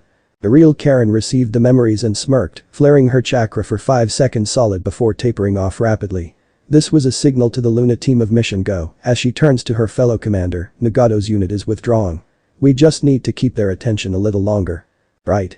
The advanced team might need a hand though, so we will prepare to move a sedate rate, make it look discreet to add to their paranoia. Lauren chuckles and Karin nods, a thin half smile. Right. I wish I could monitor them, but that armor of theirs diffuses their signatures. Land of Fire, Hidden Leaf Village. We have just received word that White Dawn has infiltrated Waterfall and laying siege to it as we speak. Tsunade states, stunning the council. What about their forces building in the Land of Rivers? Asked Tsun with a low growl. Last reports state that they were recently reinforced by another company. We have to send a company or two to secure the hidden waterfall. Hamura states, indeed. Danzo reports, but why are they acting so aggressively? White Dawn typically is a reactive organization, never proactive like this. Inoichi questioned, earning a nod from Shukaku and Shibi. Well, Tsunade getting the room's attention. We managed to capture one of White Dawn's commanders and her children. She actually already has a record with us. Who did you capture? Inoichi with a bad feeling. Tayuya Uzumaki. She and a pair of children that we suspect are Uzumaki too, were found by Waterfall Shinobi. After a brief skirmish, they were able to subdue her and handed her over to us, along with her charges. Tsunade explained. That's when Shizune walks in with a folder in hand, quickly passing it to her master before standing at her side. Oh, we were correct. Both children are Uzumaki, a son and daughter of one Naruto Uzumaki. Half-siblings to one another. This caused a few mutterings to break out. Now we just need to capture the boy and transfer the Kyuubi and train them into our greatest weapons, Danzo states coldly, his fellow elders nodding. I will take them into my. You will not touch a strand on their red hairs, Danzo, or your head will roll. These are Uzumaki. One of the founding clans of this village. With them here. Meanwhile, just beyond the walls of the village. 3 ghostly figures watch as another Anbu team leaves through the supposedly secret exit and now being used as an entrance by the trio who dart through the dark narrow tunnel. As they reach the Anbu barracks, unnoticed, the Anbu teams getting ready to leave had no idea they were never going to reach the front line. The inbuilt claws made of chakra metal were standard issue but had a unique function. In an effort to distinguish themselves from regular Anbu, Luna used a composite chakra razor wires to slice through armor, flesh and bone equally. The other part was Kin's favorite technique, one she worked on with Tayuya and their only true collaboration, to which even earned her the respect of Kyuubi no Yoko himself. Outwardly a supplementary technique, when utilized with prepared allies, it easily can turn the tide on any close-range encounter, overwhelmingly so. Vibration domination, a rank kinjutsu, allows user to seize control of vibrational frequencies in their immediate vicinity, as long as they continue to channel chakra. Chakra usage is tied into size of the controlled space, the concept used in the field, and the knowledge one has in said concept. For Kintsuchi, this allows her to seal off all sound in its totality, which inadvertently cuts off those within from their sense of balance and distance. Naturally, this all happens silently, the only downside is that she can't move whilst performing this ninjutsu hybrid at anything approaching 20% of its full power. Though only she, Naruto, and Tayuya know its limits, and as no one who has been subjected to its might has survived, there are no counters outside the Luna forces. The fox within Naruto did the math, his kits made of sound could cover most the leaf, about 80%, and hold it for a minute before passing away from chakra exhaustion, assuming she was unaided. Naruto could cover the village in its entirety, training grounds and all, and hold it for 4 minutes before passing out. The mighty Kyuubi no Yoko, could cover the entirety of the land of fire for shits and giggles almost indefinitely. Though he keeps giggling about the panic that would set in as he flicked the sound on and off, as if a light switch, randomly just to screw around with those stupid pink simians. By the time the three had left the barracks, nothing but blood covered the walls, floors, and even ceiling, with the bodies of over 50 Anbu operatives. Moving through the Anbu headquarters, the trio kept to the shadows, which only enhanced their shimmer. It took 10 minutes, and another 12 Anbu dead, before they found Tayuya's cell. A quick paper bomb pops the lock, overpowers the ceiling matrix, and allows the door to swing open with the red head smirking from the metal slab assigned as a bed. You sure didn't waste any time. As the masked operator fades into view, throwing her a scroll gear up. Time is short. The voice was masked, but the cracks on the mask tell Tayuya who exactly came to her rescue. Standing up, she approached him. A little help, shithead. Turning to expose the seal on her neck leading down her back to several more suppression seals. Mind destruction loyalty. Naruto sounded genuinely confused, angry, and somewhat hurt at the actions of his former village. The guilt of striking down the Anbu quickly evaporated at the sight of one of his family being subjected like this. Moving to deactivate each one as per his speciality in this team, his mind was going a million thoughts a second. They are no doubt aware by now who she is and her current employer. Him. Yet they are willing to go this far to attain a Uzumaki for their weapon. His kids. A malice-laced growl erupted from deep within his core. The three ladies were unsure if that was Naruto or his passenger, unaware it was both. They will be raised in the Senju compound, Tsunade states firmly, pinning the civilians with a glare so fierce that a few may have peed themselves, and that's final. Shouldn't we be wary of a counterattack? Surely, we all know how protective of their family the Uzumaki are, much like my own pups.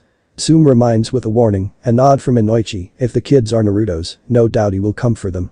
Thankfully Hamura speaking up again, unnecessarily inserting himself, the White Dawn, believed that it was Waterfall who attacked and captured their people. Thus. We are safe for now. Tsunade states going to standard, now, if you'll excuse me. I have a pair of children to calm down. Council dismissed. And she made haste back to her office, unaware of the blood being spilt in the shadows nearby, or the betrayal of four so close.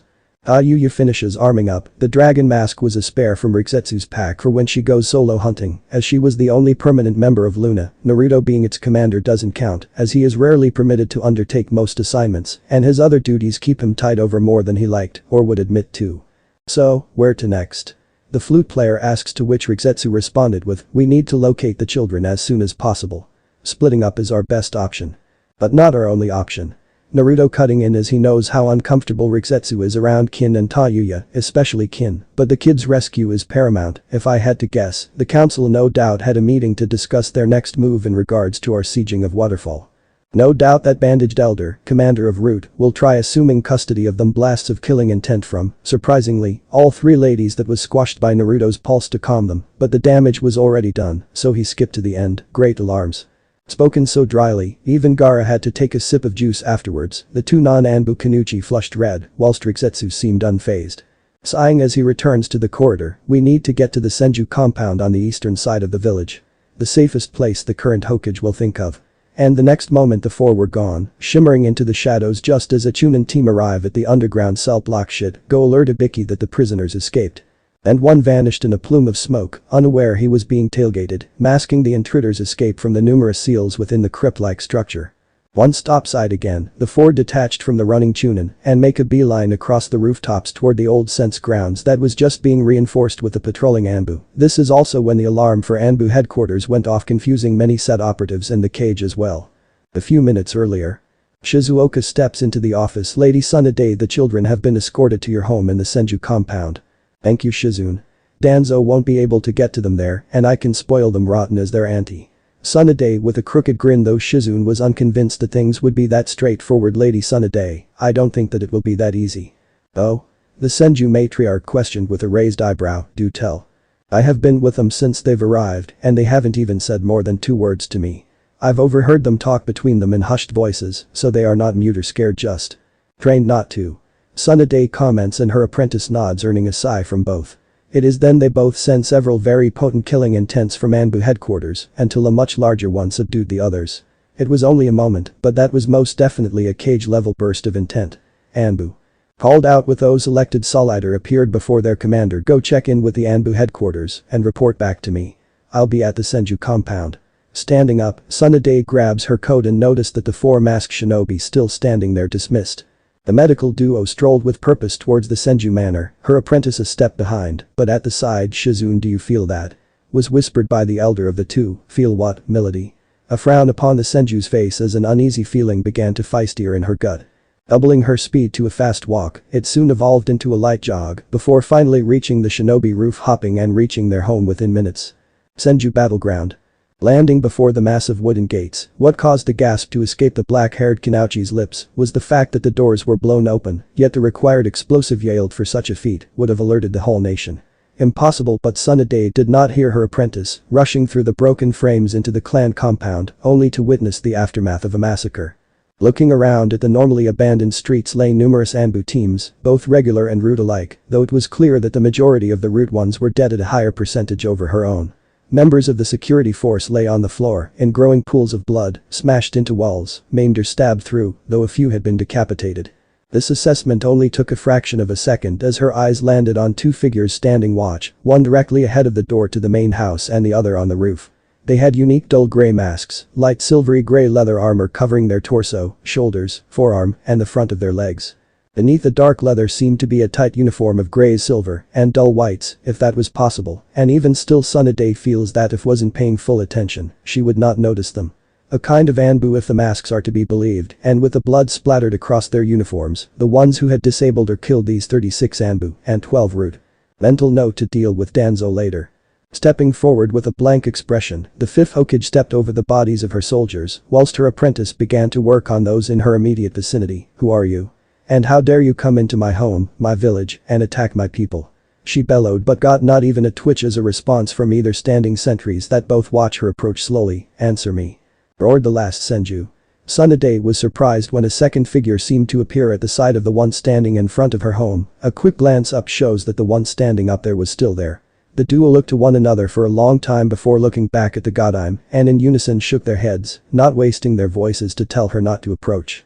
This enraged the cage, who promptly threw her gambler's jacket off and unleashed her full, unrestricted killing intent upon the 2 impudent shinobi, which also alerted every ninja in the village something was going on in the Senju estate and made best speed there. Fine. The blonde taking a very threatening step forward, the mud and dirt splitting from her chakra pressure alone, her pigtails flying every which way in the fluttering wind. Don't speak. I'll be sure to pry your jaws apart and make you swallow it. Leaping forward like a snapping line on a docked ship. The 2 small hopped aside, evading the earth-splitting punch before attacking from both sides in perfect unison in Taijutsu with enough speed and force that it was pretty easy to see that Tsunade was on the back foot. As the fight progressed, Tsunade was taking hit after hit, every one of her counter-attacks were redirected at the forearm or wrist before she could land a solid hit. Just as she tries to leap back, a double roundhouse from behind sent her face first into the dirt, sliding to a stop near her apprentice, who was still trying to save as many Anbu as she could. Lady Tsunade.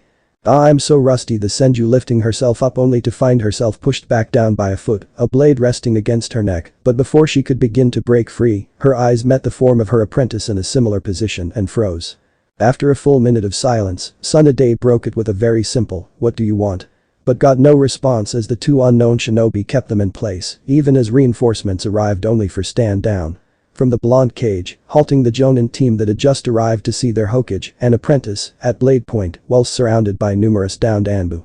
These two enemies were clearly skilled enough to fight on even footing with a cage without sustaining any injuries themselves despite fighting at least 10 squads of Anbu before. I ask again. Tsunade's voice was cold, resigned yet somehow murderous. What do you want? But got no response again, and her irritation bled into her chakra and felt by her captive. The response? A seal that shut down her chakra network. As soon as her chakra slipped from her fine control, the cage panicked yet for some reason, a cloak fell over her head and covered her aged form. Despite the darkness, Tsunade felt at home within the confines of this article of uniform, but it would be an hour later before she realized why. It smelled like Naruto. A few minutes before Tsunade's arrival. Ducking beneath a rapid lunge, Naruto sliced the underarm of outstretched and the Achilles beneath as he twirls around and slices through the side of the root Anbu's neck with his cutting wires. Without breaking his step, he flips over another tipless Tanto, grabbing the owner's shoulder, claws digging in firmly as he then proceeds to throw the operative overhead directly into the path of one kin, who roundhouse kicks them through a wooden wall of the house Naruto just leapt off from. Landing before the head house, all four swiping off the blood from their claws, kunai, or sword in Tayuya's case, Naruto pointing to Kin, get the kids ready for transport. Right. Kin says before rushing into the house as Naruto turns to Tayuya, get to the basement and build the reverse summoning seal to get us back to HQ. If, and only if, you finish early, feel free to pillage the ceiling stores you come across. Any Fuinjutsu scrolls you find are to be prioritized, but the reverse summoning is your first port of call. Got it. Tayuya rushing off as he then turns to his oldest teammate. We, for old time's sake, hold the line just like we did in Tillion Town. Rikzetsu snorted, first or second time I had to pull you from the river. First. Naruto chuckled. Oh. But I thought the third time was. I'll cover the rooftop and spread a few clones out.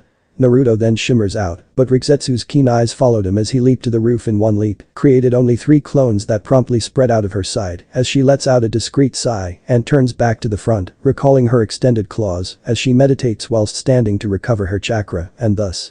Just like Naruto but not his clones, drop the shimmering effect of their armor. Not even 2 minutes later Tsunade and Shizune would arrive. Who are you? And how dare you come into my home, my village, and attack my people? The Hokage spoke and Rikzetsu wondered if anyone had actually answered that honestly. She's wearing a mask for log's sake. Clearly, she doesn't want to be recognized. Answer me. Yelled the slug Sannin with chakra laced and a healthy amount of killing intent. Too bad her man ahem, Naruto's is far denser and more menacing. Going at him in full contact spars was always adrenaline rushing. Naruto dropped down beside her suddenly, using low voices whilst staring at the cage before them. She's a frontline fighter, chakra explosive punches, and will charge at us believing us to be slower than she is, as despite being a brawler, her speed catches most off guard enough to enable her to get that single punch to end the fight. So, evade the first strike and maintain the assault. Deflect or dodge, never parry. That's how to win this one. We can't go toe-to-toe with A. We don't need to. Capture her apprentice and I'll take care of her. Naruto spoke and just in time too as Tsunade charged them. After the fight. Out of nowhere, Kurenai was pushed to the ground, appearing from an invisibility genjutsu behind Tsunade and the man holding her hostage. Now the Jonin too was held at claw point, with cutting wires clearly visible around her neck via another masked shinobi. I said stand down. Tsunade's voice was subdued, but had correctly guessed that someone tried to free her and was caught. Abruptly, the strange shinobi pushed their prisoners forward and released them before shimmering out of sight. Immediately the Haikas activated their eyes, but simply watched as the now 4 visible assailants, a 4th spotted further off as Overwatch, shimmered out of their enhanced sight too. The cloth over Tsunade puffed away, along with the seal that was suppressing her chakra, and she jumped up to check on her apprentice. She was shaken but unharmed. Her attention then turned to the house, and she blitzed into the house to find it void of life. The Anbu stationed within were under powerful genjutsu, she broke in passing, and a trail of chakra led down to the ceiling room. Upon reaching the sealed-off room, she found half her stocks gone and a burning seal on the floor as it was erasing itself. A reverse summoning. Flashy. She murmured. Stepping outside, she confronted her ninja who all come to attention, the ones not tending the wounded at least the captive. She asked airily as an Anbu stepped forward escaped. Casualties? Hi. A quarter of our Anbu force, those stationed at headquarters, are all dead, crippled, or maimed. Anbu Captain Goat reported solemnly, how did they even get in? Questioned Kakashi, glaring at the Anbu nearby. Several eruptions drew attention to now bellowing columns of smoke, flames and debris move out. I want a damage assessment on my desk within the hour. Tsunade roars and those not tending the wounded body flickered away. Sighing heavily, the Hokage turned to her assistant, get them to the hospital. We'll have an emergency meeting to get to. Flashback Tillian Town a week after Rikzetsu arrived. You really are a persistent little Nate, aren't you? A dark-haired, kimono-wearing Yakuza-like woman spoke from her golden throne as her best hitman lay bleed at her feet. Two silver-masked shinobi stand among numerous bodies of her minions. I must say, if you weren't so silent, I would have accepted you to lay beside me. Now aren't you going to grace me with your voice, Silver Fox? Her dark eyes shift to the newcomer. What about you, Silver Dragon? I wish to know whom I wage war against. Her voice dripping with sultry intent. No fun at all. Closing her tesson shut, the sound echoing around the large chamber foretelling of her raising from her seat as the two shinobi drop into their combat stances. Well, I guess we should end this little game of tag, no. You must understand that this land belongs to us, the Golden Tigers, and not that pathetic excuse of a daimyo. The two masked shinobi charge in unison, caring not for their foes' ongoing monologue. A wall of flames erupts between the two parties, temporarily blinding the two Luna operatives, which allowed their target to escape a third time, though her cackling continued to echo as her final words, "This isn't over, Silver Shinobi. We will meet again." The fires died down, and the fox-masked shinobi growled audibly, before attempting to give chase only to be dragged clear from the needle-like blade of the Nabari, an eerie screeching cackle, as a mist settles in. My how wonderful. The tall man could be made out through the chakra-laced mist, but neither Luna operative brought into the bait and instead turned the tables as they too began to shimmer out of view and senses of their newest opponent, their new inguiled claws gleaming with malicious intent. Flashback end. Land of Rivers fire border. And with the damage to their water purification plant, warehouses, and Anbu, they shouldn't be so keen to start another conflict with us. Naruto reports to his fellow commanders, Nagato, Karin, and Larn in the forward camp of the White Dawn. He was still in his Luna uniform, minus the mask, as he leans over a map of the hidden leaf with black crosses over their sabotaged targets. I thought this was meant to be a simple snatch and grab. Larn chuckled lightheartedly, but the three Uzumaki glance at him with hardening eyes. They messed with our kids. Naruto began, kidnapped one of our own. Nagato continued, and no doubt wanted to turn them into their pawns. Karin unusually first, borderline angry as her finger pushes up her glasses, a message needed to be sent. Naruto looking back down at the page, this was that message.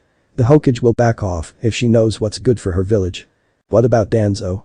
Nagato brought up as he has previously had the misfortune of running into the cripple, earning a nod from Naruto. Yeah, no doubt he will be dispatching his route to locate us now that he is aware that A, I have young Uzumaki children that he can mold into his perfect tools. B, that we have skilled operatives that are a threat to his plans. C, if any of them saw our gear, the Hyuga for instance, and reported, he will want to secure some for himself. At chance of that happening, Karin snorted at the thought. She had worked incredibly hard on the shimmer seals engraved in the armor of the Luna operatives. The fact they refract light around the wearer, even whilst moving, at such a high rate of refresh, was one of her crowning achievements. No way was she letting some old crippled mummy anywhere near her seals. Larn sighs before locking gazes with his friend. Mifune is not going to like this. We attacked a minor nation for no reason. They kidnapped our people. Naruto replied sharply, we made a conscious effort to keep civilian casualties to a minimum. Nagato adds, looking to the samurai commander, the property damage makes it look worse than it actually is. I assure you. Still, I would try get ahead of this political nightmare if I were you. The fact that we were able to raid a hidden village with seemingly little build-up time and with such overwhelming force will put a lot of the smaller nations on edge. Fumo might try use this as proof of our terrorist moniker they placed upon us. Karin confirmed with a nod, Iwa might too. Fine. I'll head to Iron Country after we have finished compiling our reports. Naruto sighed hard, folding his arms before glaring at his fellow commanders. Speaking of, where are all of yours? None made eye contact with him until Karin whispered out, you see, with everything going on, I figured I could go to the hot spring and I want them on my desk before the camp is packed up tomorrow noon. Am I clear? Naruto ordered, and they all sigh heavily, shoulders slumped but nodding nonetheless, and he smirked his foxy smirk. Dismissed. Land of Fire, Hidden Leaf Village.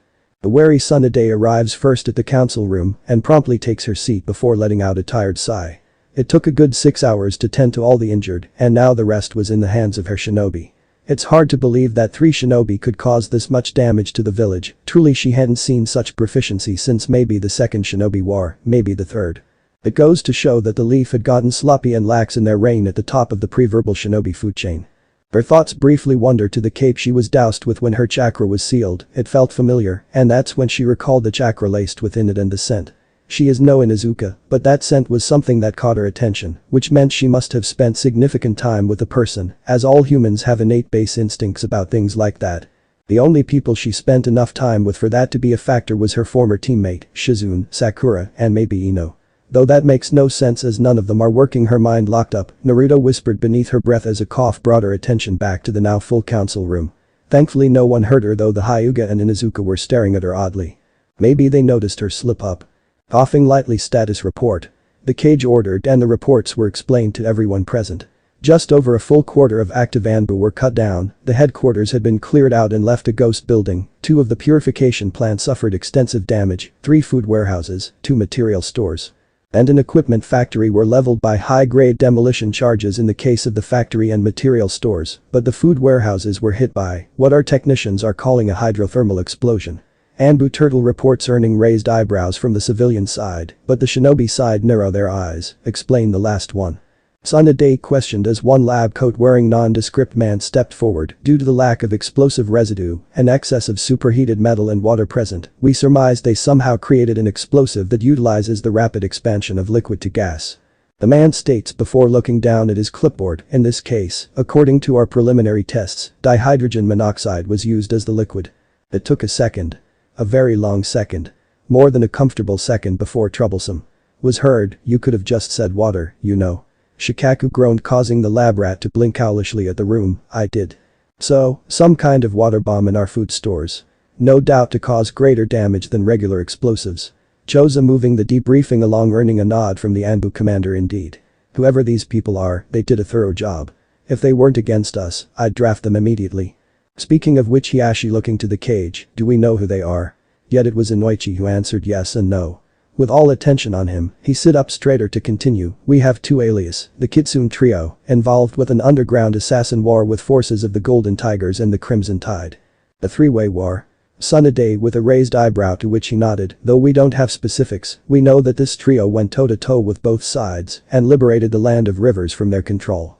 Inoichi explains, earning nods from the room. And the other alias? Questioned Shibi, which earned a sigh from the T&I head. It's from Kumo's bingo book. Is it reliable? Tsunade questioned immediately. The blonde shrugged. They've had more contact with them apparently. They do call them terrorists after all. Go on. Well, according to the Kumo bingo book, they are also known as the Silver Kitsune Trio together, but have been known to work individually at times. Together they are an SS-class threat, capable of inflicting damage on a large scale against any number of opponents, as they seem to fade in and out of view. He gives the Hokage an intense look. You've seen it yourself, no? Yes. Tsunade nods, recalling how easy it was to lose sight of them briefly. They just kind of shimmer as if they were mere mirages. My clansmen reported as such too. Hiashi mentioned bitterly, a tough pill to swallow as his clan prided itself on being all-seeing, yet here comes an enemy that can hide even from their visual prowess. It is rather unpleasant knowing there are enemies out there with such capabilities. We must find and capture one. Danzo spoke up for the first time. We must learn how to defend against such a foe. Sure, you just don't want their ability for yourself.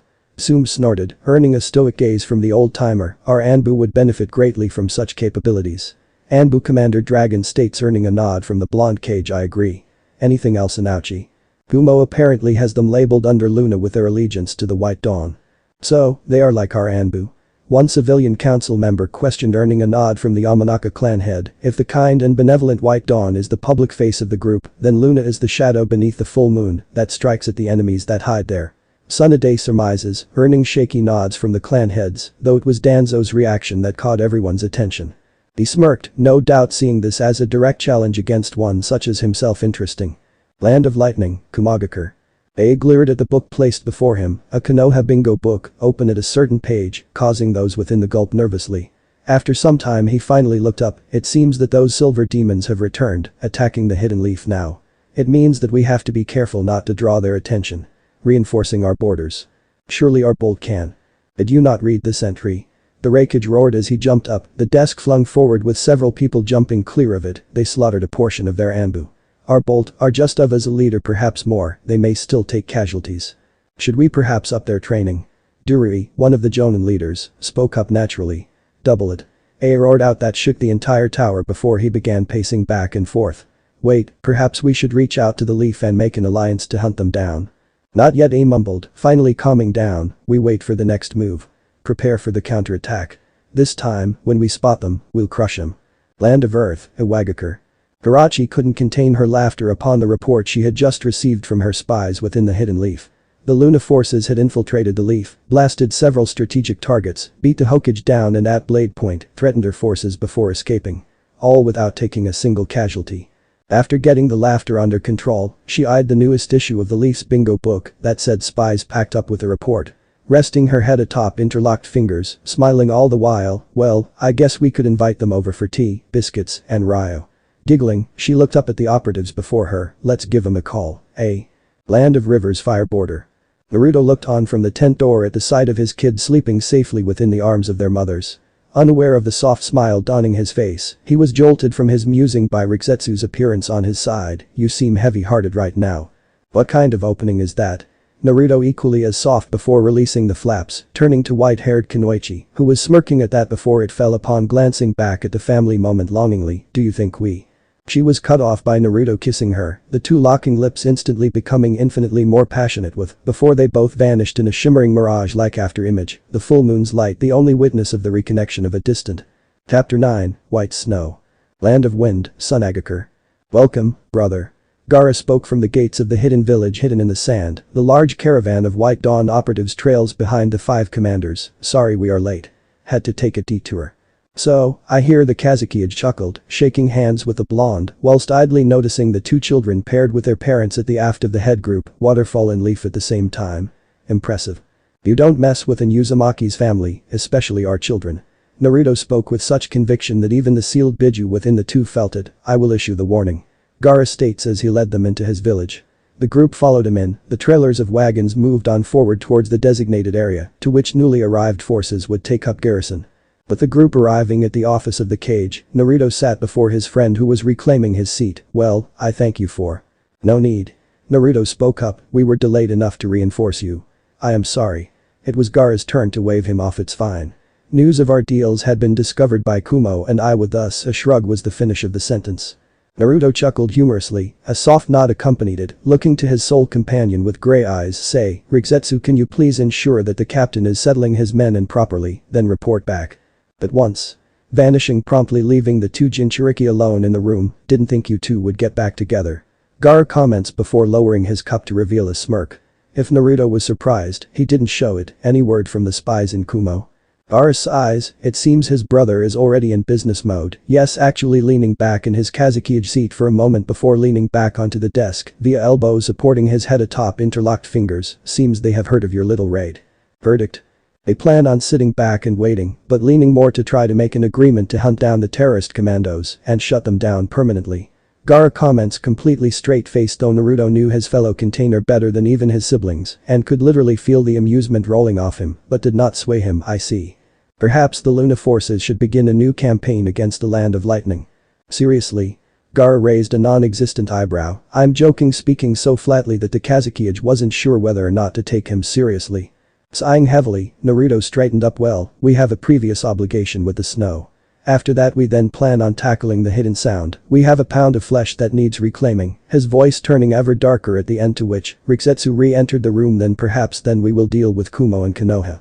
Can you inform us when you plan the attack on sound? I'm sure the Mizukage would lend a few shinobi also.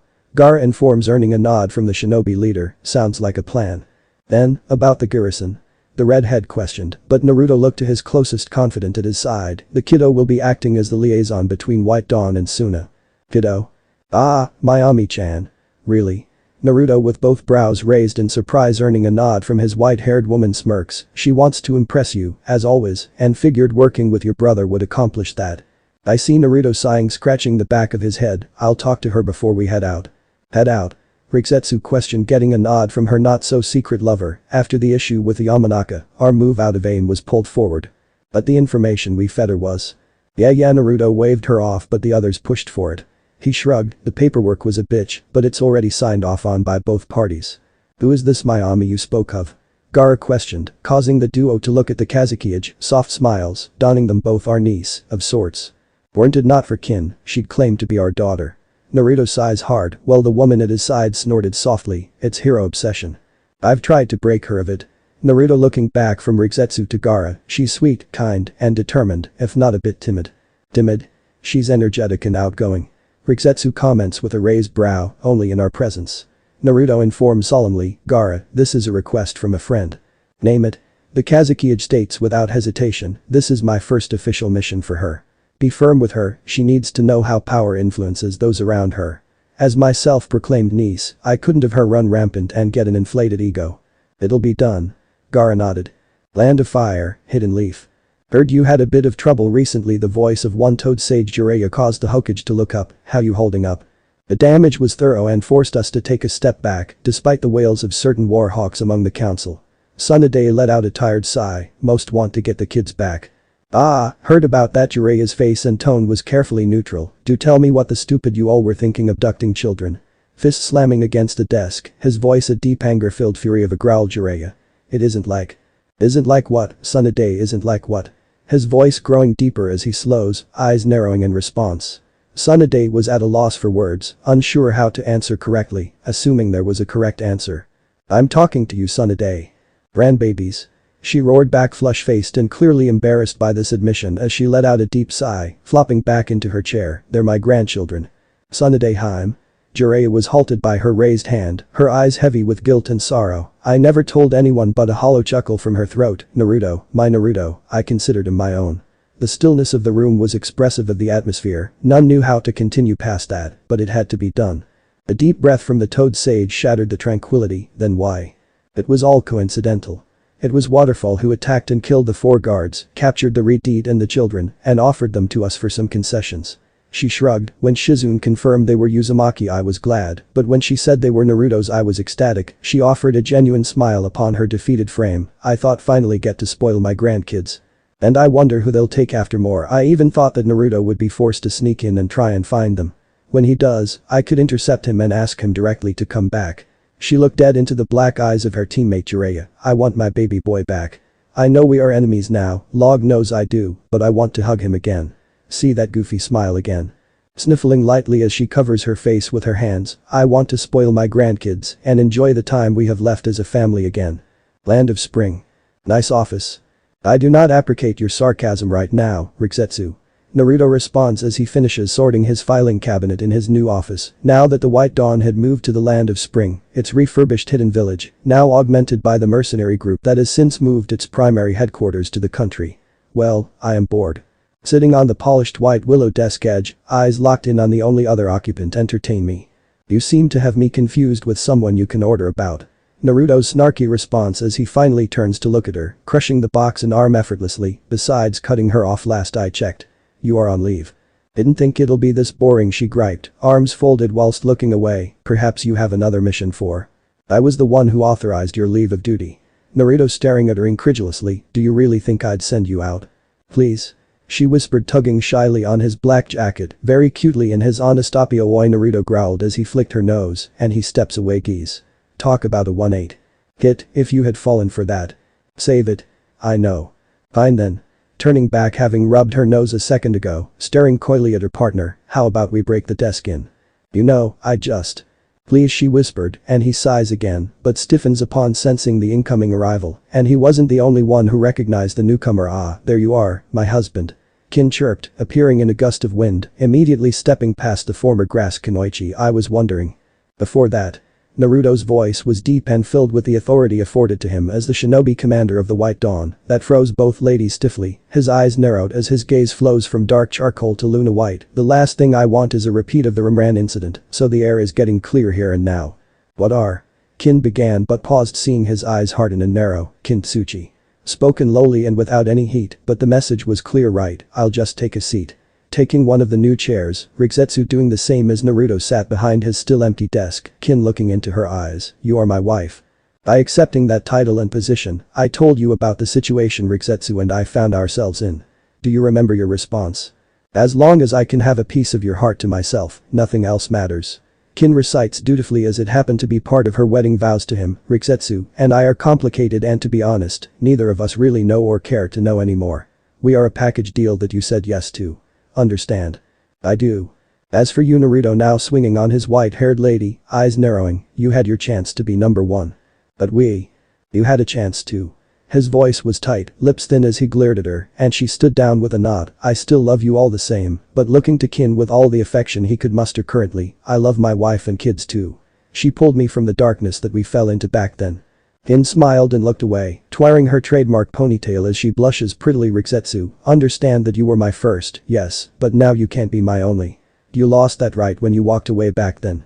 She looked down at the floor and he sighs, swallowing the lump in his throat. As I said then, and I say now, speaking so softly, the cold breeze dared not cross it. Riksetsu Uzumaki, from the depths of my heart and soul, I Naruto Uzumaki will always be and always will be in love with you. All you have to do is call upon me and I shall come.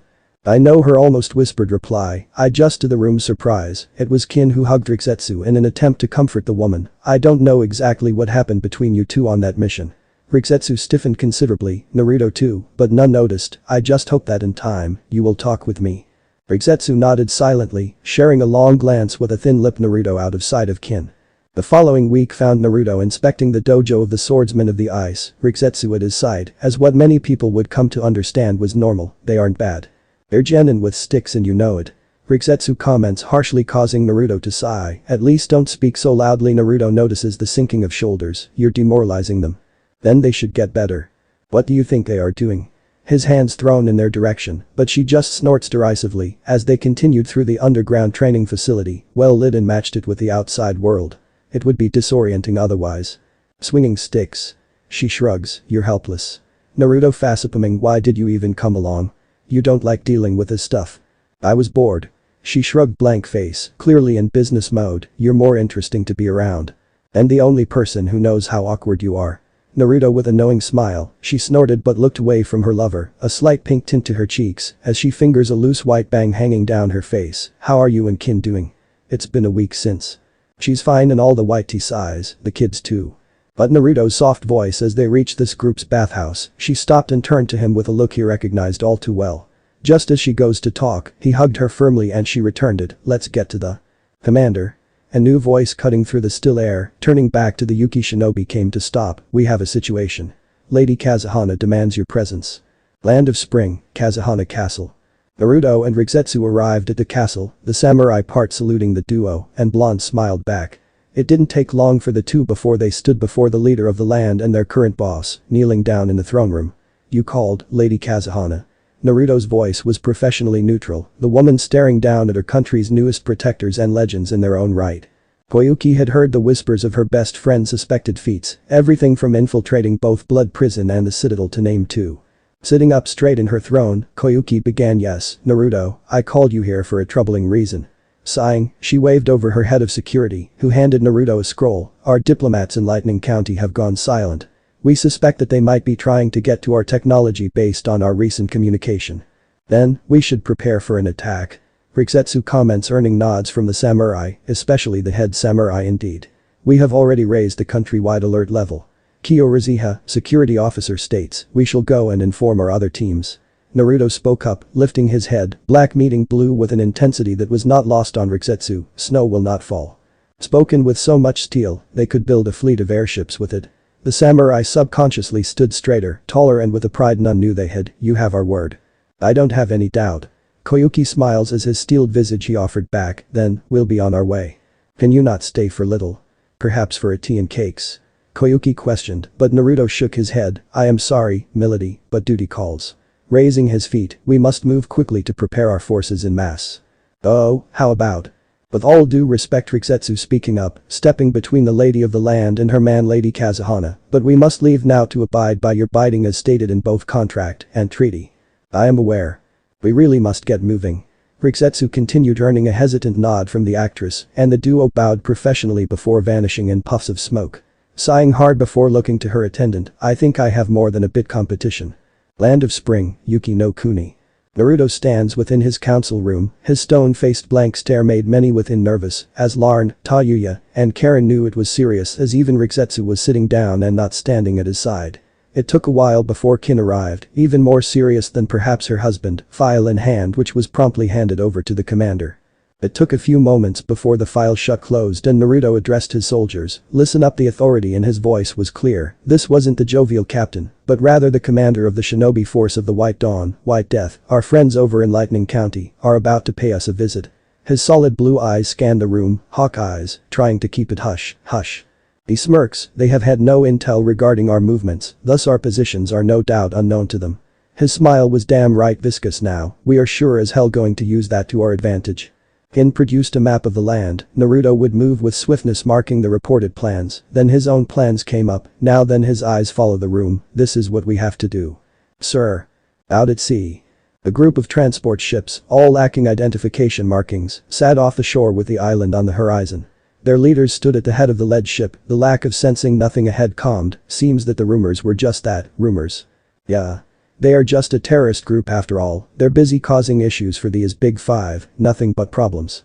All we have to do is secure the castle and the labs right. Perhaps the docks. Yeah, sounds about right. It be done with a slight, none will escape out sight or will it last this night? Yeah. Be not now. So, we set out in an hour. Yeah. The longer we take. On the shore, a masked shinobi clicked a mic beneath, they are here orders. The preparation are almost complete, but on schedule. Kitsune and Dragon will join you soon Bat. Understood. Going silent the operative sighs beneath the porcelain mask, great. He knows how much I hate doing nothing. Speaking to yourself. Finally lost it huh? Did you say something? Bat looked at the newly arrived Dragon, who did not raise to the provocation. The two operatives sat there watching as the ship silently stalked closer to the landmass they stood for several minutes before Dragon spoke up, you don't like me, do you? No. Why? You know damn well why. I'm not trying to steal him or anything. Could have fooled me. How so? Stupid it. Bat turns to Dragon, killing intent barely suppressed as a sign of her barely keeping to protocol. You Rigetsu have no idea how hard I worked to break him out of that depression you left him in. To get him to even consider me a friend, much less a lady worthy of bearing his children. Several deep breaths, you should have seen him during my first pregnancy. He was more of a mess than I was. A ruthless chuckle now, all these years later and we are finally happy and set in our family roles, you appear, and now you slide back into the broken heart I had to painstakingly piece back together. But you said Bat snort cut Dragon off yeah, I know what I said. He would never choose us over you. He's far too loyal for his own damn good. It's why I tolerated the others, he only holds them close, but I had his heart. Looking away from her fellow operative back out to the boats approaching before speaking slowly now you do. All I can hope for now is a piece of it. I never another snort from Bat cut Dragon off again, of course you didn't. You are only other person probably who knows him better than me. You should have known. The Kazuki-aged Dragon uttered only to receive what she thought was a deadpan gaze right. A cough to clear the air, it is as you say, he is loyal. Yes, I do know him better than most, which is why I say this now, he would never choose me over you. It's not on his character to do so. Tell that to my cold bed. Bat snorts to which Dragon chuckled lowly at you and me both. This earned a look from Bat what's that supposed to? Since we've moved here, my bed too has been rather cold. I had assumed he was with you. Dragon informed Bat shook her head, I thought he was with you. A wary silence dawns as things dragged on for a solid minute before Bat spoke up the princess. Never. Dragon shaking her head, he would have said something. But he didn't. He's too loyal to cheat. He would rather. I agree. Bat cuts Dragon off as they both ponder the latest development of their love life. Bat cracks her knuckles, I guess after this, I'll have to have some words with that idiot husband of mine. Fair if I join. I do actually Bat glanced back at her colleague, it's a family matter after all. Right. The stoic response, but if Bat had looked closely, or if Kitsune was there, you could see the slightest of sags on Dragon's shoulders, final question though. What? Dragon's clipped response, will you ever tell me what happened on that mission? No.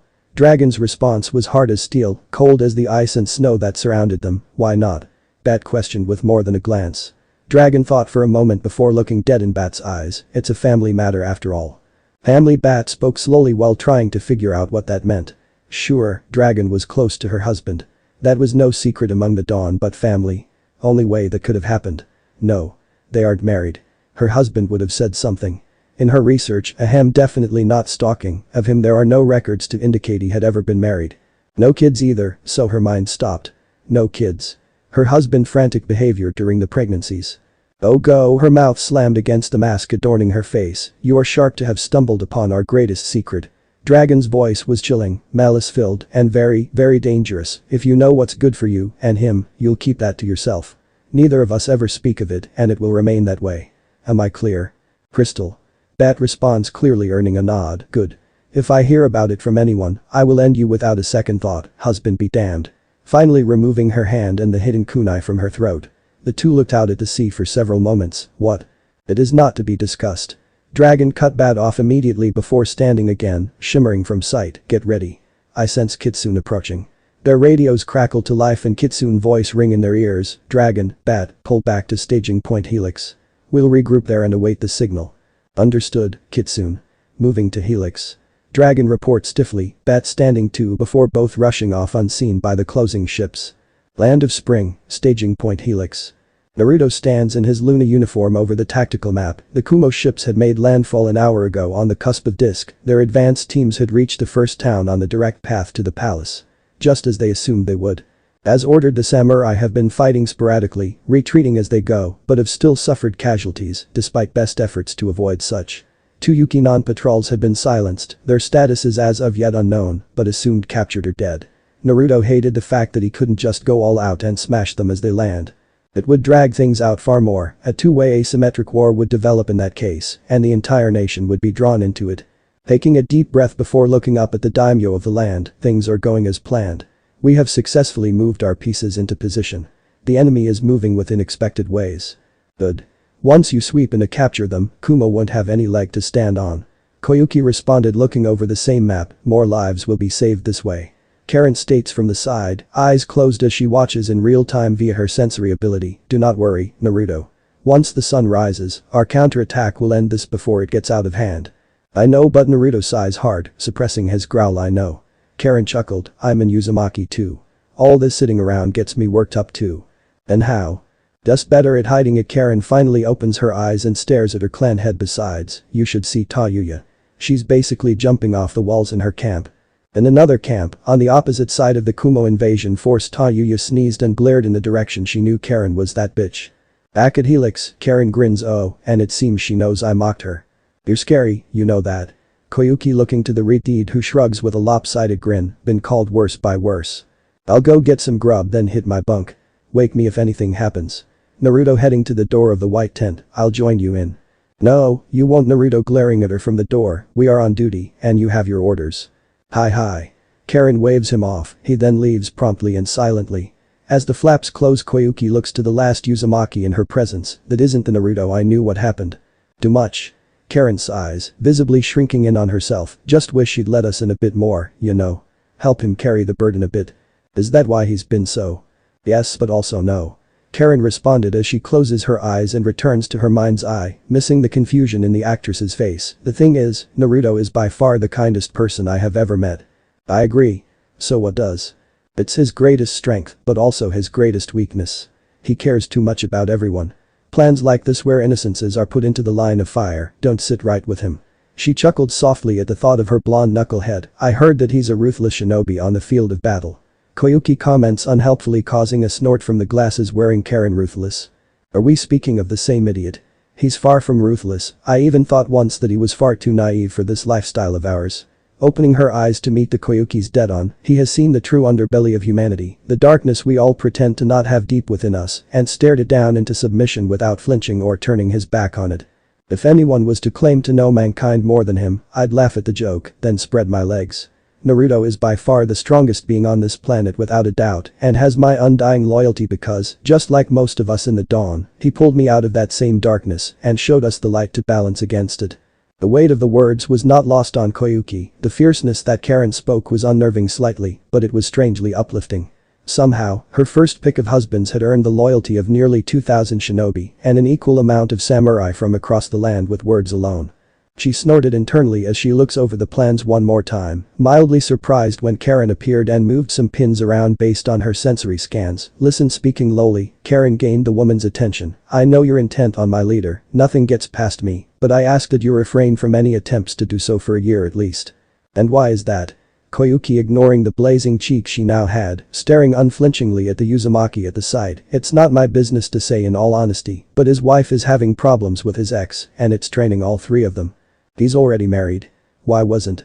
It's a whole saga. Karin giggled as she went back to her seat. I enjoy watching as matriarch of the clan. Wait, if your Koyuki was again waved off. Yes, Naruto is so damn lovable that a number of us have fallen for him, some harder than others, for various reasons. Me. He rescued me from my old boss and gave me a home and family to surround myself with. He put up with my eccentricities and even encouraged me to improve myself. Karin was smiling softly at the memories of earlier days. He treated me like a little sister, and I was fine with that for a time, being the little sister that was protected by my super older brother. Her smile dropped, whole demeanor radiating sadness, until he came back from that mission. What mission? Koyuki was entranced by this story. Karin glanced at her and shrugged. That one-year mission. The only two people who know the full story are the two who went on it, but they haven't spoken of it in all these years, so I don't know what happened. He just came back different, she says slowly at the end, unsure how to put it different. The brunette mimicked, glasses pushed back up the nose with a single finger, as legs came up and wrapped around arms. Yeah. Seeing him so broken, fragile head resting sideways on her knees, it was then I realized he needed protecting too. She cracked a soft smile again. Our relationship changed after that, though he still treats me like a little girl sometimes. She snorted at that thought. She is one of the few who can go toe-to-toe with him. I know that he knows that if he ever falls, I'll be there at the sidelines with a smile and blanket to protect him from the darkness he keeps buried. But what about marriage?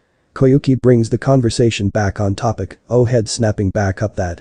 Well, his wife is the first of us he rescued, so to speak. Kintsuchi. They met at the Chunin exams before Naruto was banished from the Leaf. Incidentally, I was there too, but we missed each other. The only Chunin exams I know he took part in, Koyuki began, and Karin nodded. Yeah, the Suna Sound invasion. I don't know the specifics entirely, but apparently Kin was being hunted by her teammates and ended up being rescued by Naruto. This was during the month break. Then what? He had me meet the Toad Sannin. Kin spoke as she appeared in the doorway, glaring at the blabber mouth of Uzumaki. Why are you telling her my story, Karin? She was curious about your husband.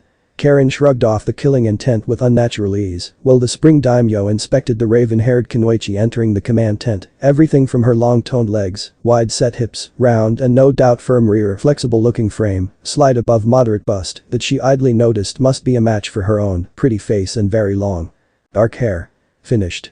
Kin questioned, bringing Koyuki's gaze back to her fellow female's own dark eyes, one brow raised to him. You're Naruto's wife. So what if I am? Kin snorted as she moved with a deadly grace, her Luna uniform snug to her live frame, as she takes a seat beside Karin. Let me guess, you want him too. Upon the lack of reply, Kin actually growled like her husband would do when someone was dumb enough to threaten his family overtly. All you damn hussies. Just accept it already. He's mine. Why can't you all understand that? Boy, he's my clan head too. Or did you forget that? Karin chimed in. The growl didn't lessen. No, I didn't. How about telling the rest of the story? Of how you and Naruto? Koyuki trailed off at the end, and the silence was thick and suffocating for far too long, but Kin spoke up after some time. I met the Toad Sage, explaining the whole invasion plans that I knew. After that, realizing I wasn't safe in the village, all three of us left and trained in secret. You were trained by the Toad Sage? Koyuki spoke up somewhat surprised, and when she thought back on it, she realized that yes, a lot of her soft skills could be traced back to that pervert, so subsequently nodded. Yeah, I guess you could say that, albeit briefly. Her eyes lose focus as she continued on. Here way down memory lane, as I was, on paper at least, his slave. I accompanied him on his mission to recover Lady Senju. Fought alongside him when the Akatsuki came for him. When the Uchiha fled. I was always at his side. Her eyes hardened. Yet, when he had the choice, capture the traitor or rescue me, he chose me. She glared at nothing in particular. That's why, whenever we start our offensive against Sound, that bastard Kabuto is mine. I see. Karin nodded. Because he chose you, he was banished for his failure. Kin nodded at that. Yeah.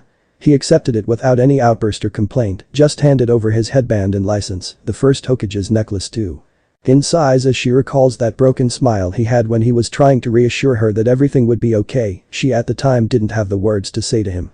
That came much later. Their first date, she had spoken what should have been said much sooner. They gave him 2 days to leave. We left the following hour. Why so soon? Koyuki questioned curiously, and both Karin and Kin snorted at that. Would you trust the words of people who had just banished you for doing your job? Karin's voice was mocking but lacked any directed heat. Koyuki for a moment thought on it and chuckled to herself. I guess not. It was a good thing too. Kin continued on. We found Tayuya shortly after, clinging to life beneath a sea of fallen trees. After freeing her, she joined our merry band as her legs were crushed, little better than paste. Karin snorted this time. I saw the medical notes. Paste had better consistency than her legs at that time. The 2 ninja giggled at that. Land of Spring, Staging Point Codex. Tayuya sneezed for the 3rd time in the last few minutes, and she growled whilst glaring in the direction of Point Helix. I just know that bitch is chatting shit about me. Boo. Lawton questioned, stepping into the command tent, partially armored as he lacked his chest plate and small swords. Karin. She's always talking shit behind my back. "You want to talk," he chuckled as he grabbed his katana from the corner and pulls it from its scabbard. "I got in trouble with Miami because you let slip that Gia slapped my ass this morning. You deserved that." Tayuya stuck her tongue out at him, grinning like the mad lady she portrays. "After all, Katomi saw you flirting with Gia at the bar 3 days ago." I wasn't. Larn sighs to calm down, his polishing rag frozen in place before he resumes maintenance of his sword. "I was explaining to her that Kirin misses her and swore that he had no idea about Junit's attempt to flirt with him. He was innocent." "Yes, sure." The redhead rolled her eyes, like I'd believe that. "Ask Naruto, he'll back me up on this." Larn demanded that the Genjutsu mistress pause a moment but was quick to dismiss the idea. "Nah, he wouldn't side with you on this." "Wanna bet?" Larn's smirk was somewhat intimidating with his numerous sword scars, one just above his brow down to his temple, and the other beneath his left eye down to his chin. "Sure." The Redeed extended his hand. "Then when I'm proven right, I want an apology from you and one from Katomi. Gia should make up with Kirin. Then, when I'm proven right, you will pay for my next shopping trips." Tayuya's grin was that prankster one that all the Uzumaki seemed to know, as if it was part of the DNA or something. Hesitantly, Larn took up the hand deal. Sure, he was that Naruto would honor the bro code and everything, even as unneeded it was, as he was telling the truth, but a slither of doubt this time crept up due to that grin. It was unsettling, no matter which Uzumaki had it. "By the log, please be with him." Land of Spring, Kumo main camp. Ururi enters the clearing where the bulk of his 400-strong force of Jonin leaders and Chunin squads, yawning the entire way. Stepping up on the podium, he looks to his forces, and the laid-back posture was gone as he almost glared at them all, but was just overly serious for some reason. Back straightened at the sigh, the low chatter dropped as all eyes were on the leader of this capture mission. "Okay, it is simple. Last night, our forward teams have silent secured our passage directly towards the castle. All the towns en route have silently been suppressed and their patrols gone dark. We won't have long before the day shift comes on station and the alarms are raised. Due to this, we are to make it to the capital at full speed and seize it before they can muster a defense or get word to their hidden village for help. Am I understood?" "Yes, sir," was the response, and he nodded. "If any issues arise, handle it quickly and quietly until told otherwise. Once we have the daimyo in custody, the hidden village will stand down and avoid bloodshed. Any questions?" One hand went up and Dururi almost sighed at its owner. "Yes, Amoy. Shouldn't we secure the hidden village too?" "Normally we would." Dururi nodded along to the good point. "However, unlike the Big Five, their village is truly hidden, and our scouts are yet to find it as of yet, so securing the palace is our objective. We will worry about the native shinobi afterwards." Another hand went up, and upon his nod the Chenin spoke up. "What can we expect from their shinobi?" "Our intel suggests that they primarily use water and wind techniques. I am sure it was in the information packets you all received." Dururi comments, causing the Chunin to blush as his hand dropped. As now Dururi actually sighed. "Alright. Let's get this done. Move out." Immediately they did so, charging across the snowy terrain, slipping past the odd tree here and there, on their way toward the first town, the town of Riken, unaware of the trap about to close in on them, nor the fact their scouts' teams were already dead. Land of Spring, Riken town. The town of Riken is considered by most as a rural paradise. Third largest town in the Land of Spring, surrounded by newly established farmlands, and far more integrated with wildlife than the more modern capital city, Kei's no Nami, or the trade hubs of conflict on the coast. The geothermal ducts nearby provide power and natural hot springs nearby, accessible by trams. No trains enter the town, making it a peaceful destination for holiday goers, a hot spot for retirees for the slow nature of the town. Today, however, it was the site for the largest shinobi battle in the land's history, as the Kumo contingent was running full tilt towards the idyllic town borders, believing their transgressions had gone unnoticed. They hadn't.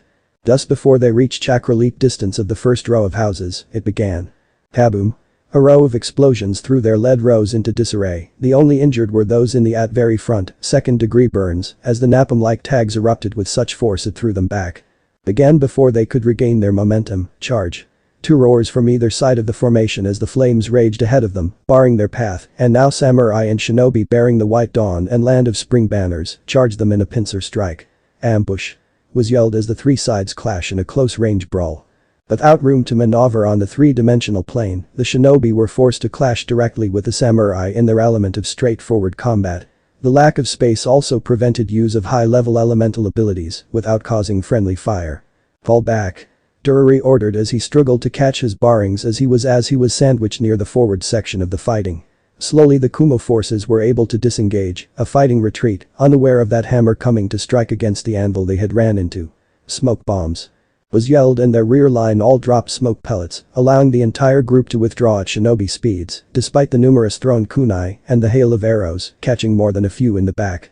Urui glanced back and saw him, one of the White Dawn samurai commander's blue steel Larn, considered by many as a genius in defensive operations against shinobi. No wonder they failed. If he's here then no way they could continue. His kill tally is scary.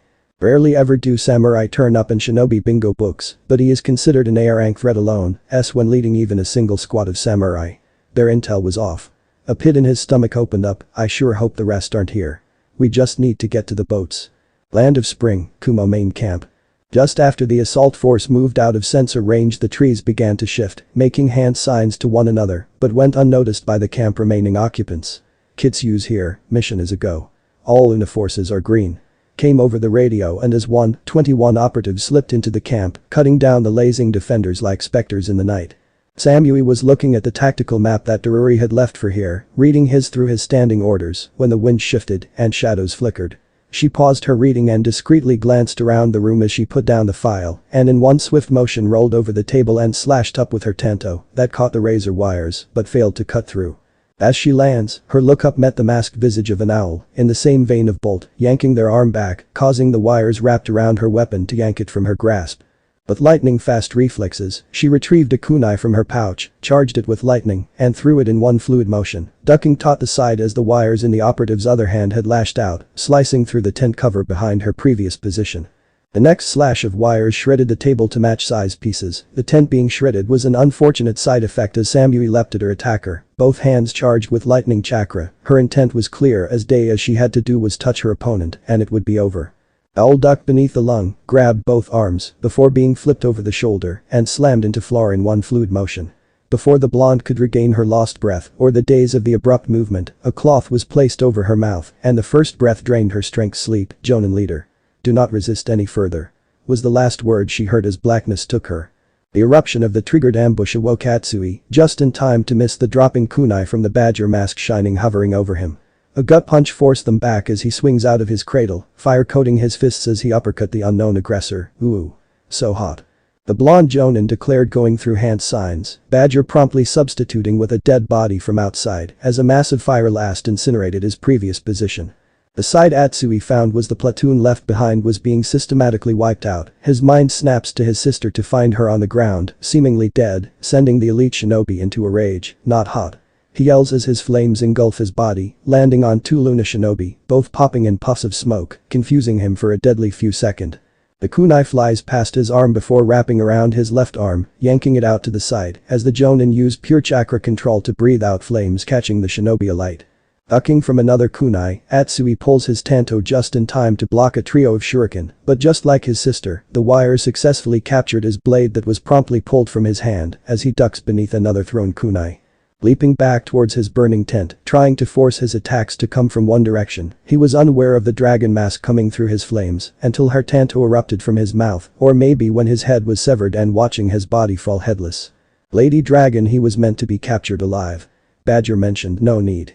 We caught the other one. Once Rad has gone through her memories for intel, she'll join her brother. Take no prisoners. Dragon spoke coolly and the other two nodded before going to hunt any runners. It was useless. They would just die tired. On the other side of the camp, Kitsune finds Owl holding one of the Jonin leaders up as Rat has their hand on her head. Well. Not much, sir. Nothing we don't already know. Rat responds, unfortunate. Maybe the other one will. He's dead. Dragon arriving at the huddle, I thought. He was being difficult. We lack the time to safely subdue him. Time we don't have. Dragon explained her reasoning. Kitsune sighs before nodding, looking to Rat. Anything else? Only that she's a storm release user. Should fetch a good ransom. Rat states, earning an unseen raised brow from Kitsune. Too bad they risked her. Kill her and out her on the pile. Dragon ordered, and just as Owl pulled his kunai, Kitsune raised a gloved hand. No wait. All motion ceased, and despite not seeing his face, Dragon, Owl and Rat could hear the dogs working in this prank master's kind, running at full capacity, which was never good at who he aimed it at. I have an idea, haha. Kitsune chuckled, a maniac chuckle that the Uzumaki were known to when truly devious prank was upon them. Rad and Owl shuddered despite their years of emotional training and conditioning. Dragon rubbed her thighs together. This was going to be good. Kumo's forces were making a panicked withdrawal toward their camp until the smoke came into view over the next small hill. "Oh no," moaned Amoy, unexpectedly voicing Daruri's thoughts, and as they crest the hillside, they saw a horrid sight that froze their blood. The view that caused lumps so big in their throats, some actually fell faint the longer they looked at it, and Daruri would later swear he smelled someone urinate themselves. He didn't blame them either. As he stepped forward, with only the most elite of his men following suit, he came to face with the ghostly figures of the very group of now mythical shinobi of Luna, in more numbers than Kumo believed existed. According to their intelligence, they're less than 12 Luna-level operatives, yet standing here in the open barely visible in the early hours of dawn, were clearly double that on a backdrop of their burning camp. A dry chuckle slips from his mouth as he takes up his cleaver-like sword. "So, Luna, huh?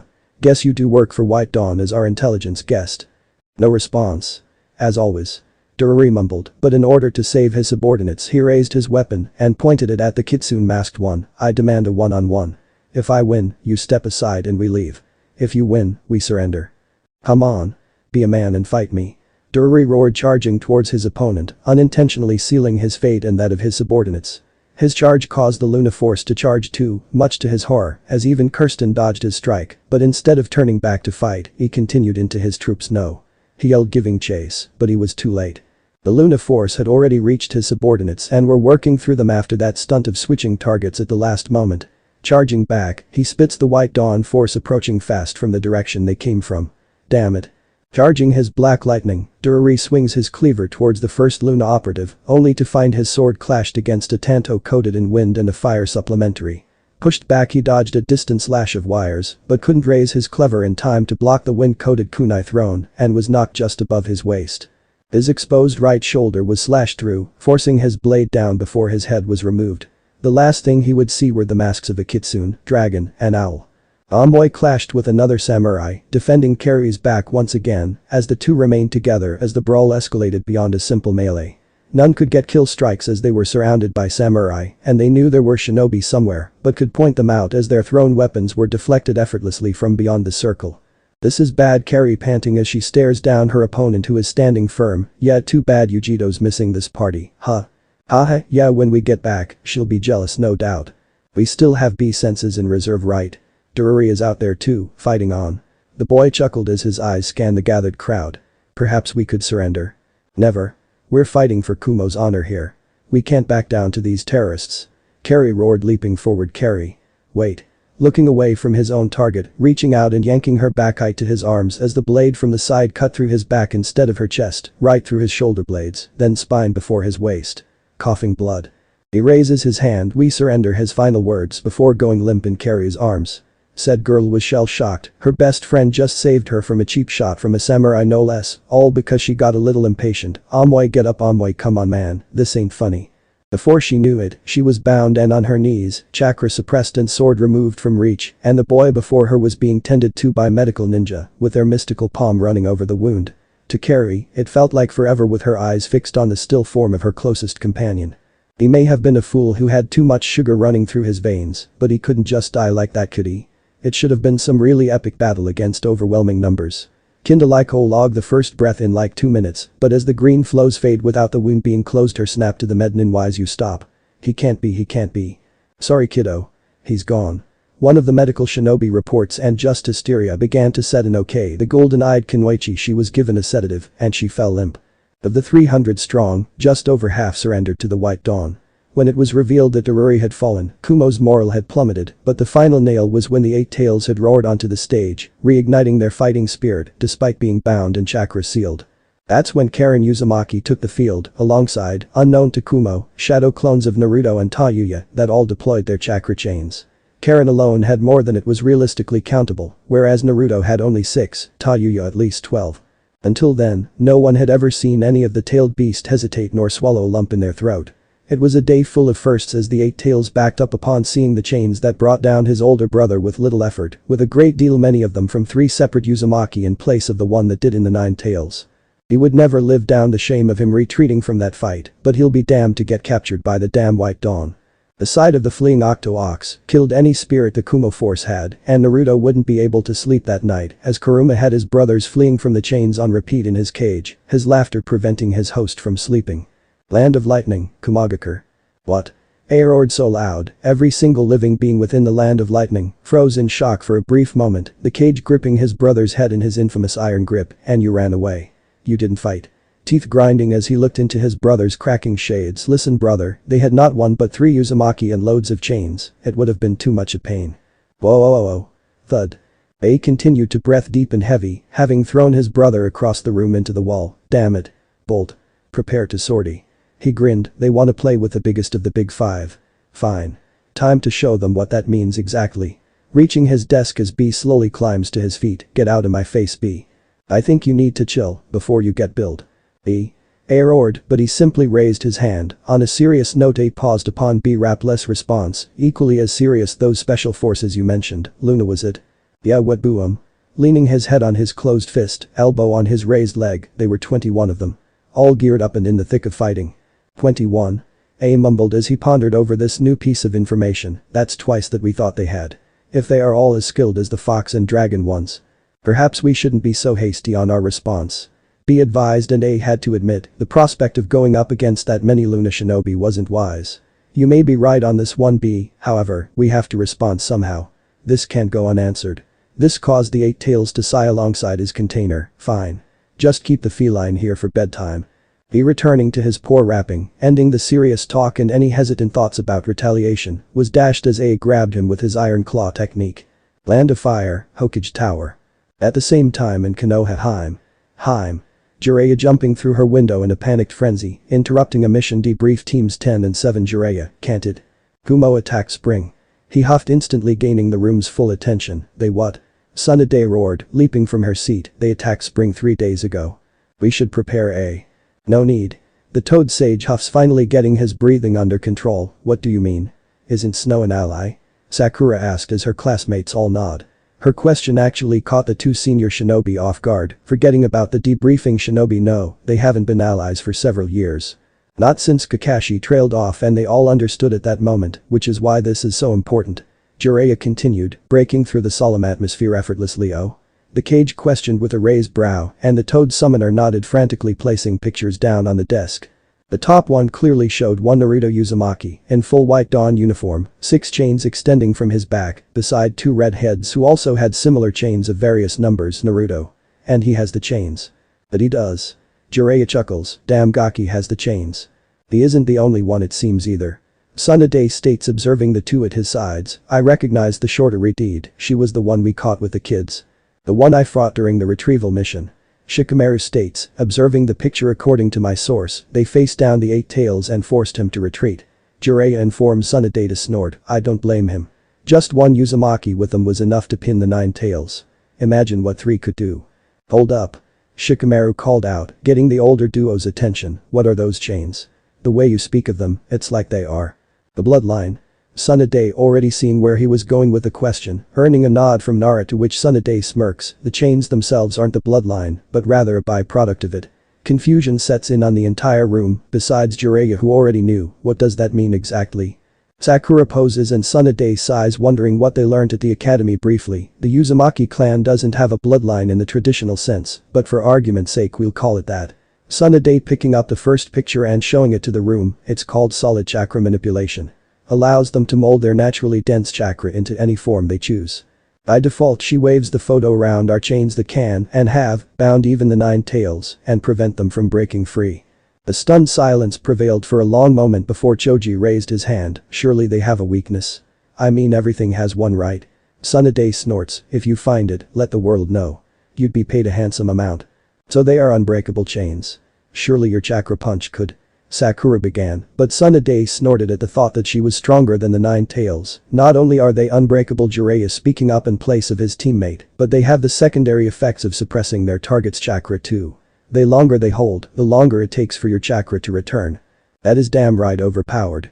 Shikamaru states earning a chuckle from Tsunade now you know why over 100,000 shinobi of Kumo, Iwa and Kiri was required to wipe them out.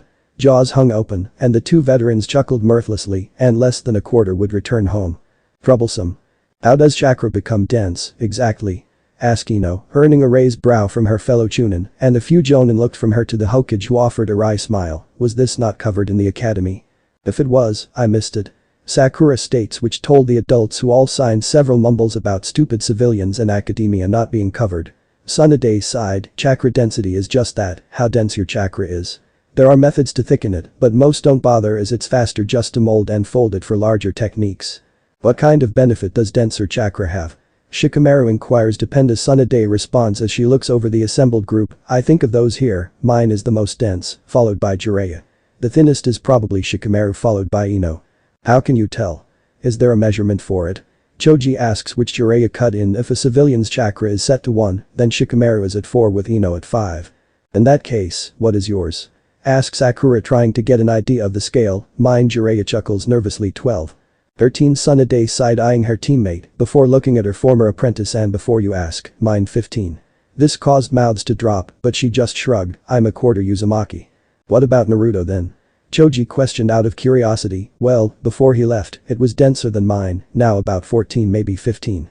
Tsunade comments before looking back at the picture. Now though, seeing as he's using those chains, he must have at least 20. Is that the lowest required? Shikamaru answered, to which she nodded. It's the common belief, yes. Tsunade confirms with eyes falling onto the spectacle wearing red head watch. Means this other Uzumaki, with over 36 chains, is a real treat. Her chakra density is otherworldly. Anyone and everyone will be R for her and any children she may have. Lady Tsunade. Kakashi called her back to the room. You aren't thinking? No, of course not. The last Senju, as she began to look through the other photos showing various members of the Dawn during the aftermath of the battle and the celebration afterwards. That is Blue Steel Larn, no. Tsunade pointing to a pretty boy with a scarred face. It is. Asuma confirms. Is that Sakura? Notices the raven-haired girl Kintsuchi. Pointing her out in the background of one of the photos. Larn was in the foreground. Now that you mention it, Tsunade looking closer, eyes widening. Damn, she's all grown up now, huh? Oh, the Gaki's lady. I remember now. Jiraiya frowned. How could I forget about her? Pinda explains why the redheads are alive too. Shikamaru grunted as Ino stared at him in disbelief. You're obsessed with Tayuya, aren't you? But the Nara just grunts again, looking away, earning a giggle from the Yamanaka. Oh, you know she's single, right? See if you can find anything on Kin Tsunade to Jiraiya, with any luck. They seem to have set up shop in spring. If you want to confront them, then the spymaster trailed off, as Tsunade thought about it before nodding. Shizune. Call a council meeting. Yes, Lady Tsunade. One more thing, Suhaime. Jiraiya pulled another 5 photographs from his pocket before throwing down this new bunch, revealing very familiar masked shinobi, eyes widen upon their silver visage. Kuma was right. They're White Dawn Spec Ops. The whole room gathered around the desk, even the hidden Anbu, looking at the ghostly visages as even captured on camera that were specters and barely visible. Someone had clearly gone round them in marker to let them stand out against the background. How many? 21. We don't know if that was them all, if the Kitsune trio were shadow clones or 2 others borrowing the mask, but one thing is clear. If we respond with Anbu, so will they, and they do not take prisoners. Jiraiya's tone was grave and filled with the utmost seriousness that even Tsunade swallowed hard. We'll make it a standing order. Luna forces are flee on sight, no exceptions. Wait a second. Sakura noticed that Naruto could be seen in the background of one of the Luna photos and sighs in relief. Look, I thought Naruto would be wearing the fox mask. But looks. Ah, so, I see. Jiraiya comments, making note of that. Anyway, Tsunade clapping before eyeing her Anbu, who looked back at her for a moment before vanishing back to the shadows. The Hokage looking to her shinobi. Let's finish this debrief before I go to that damn council. How was the story? Let me know in the comment box. Now, you guys should watch this video. So just click on it and I will see you all there.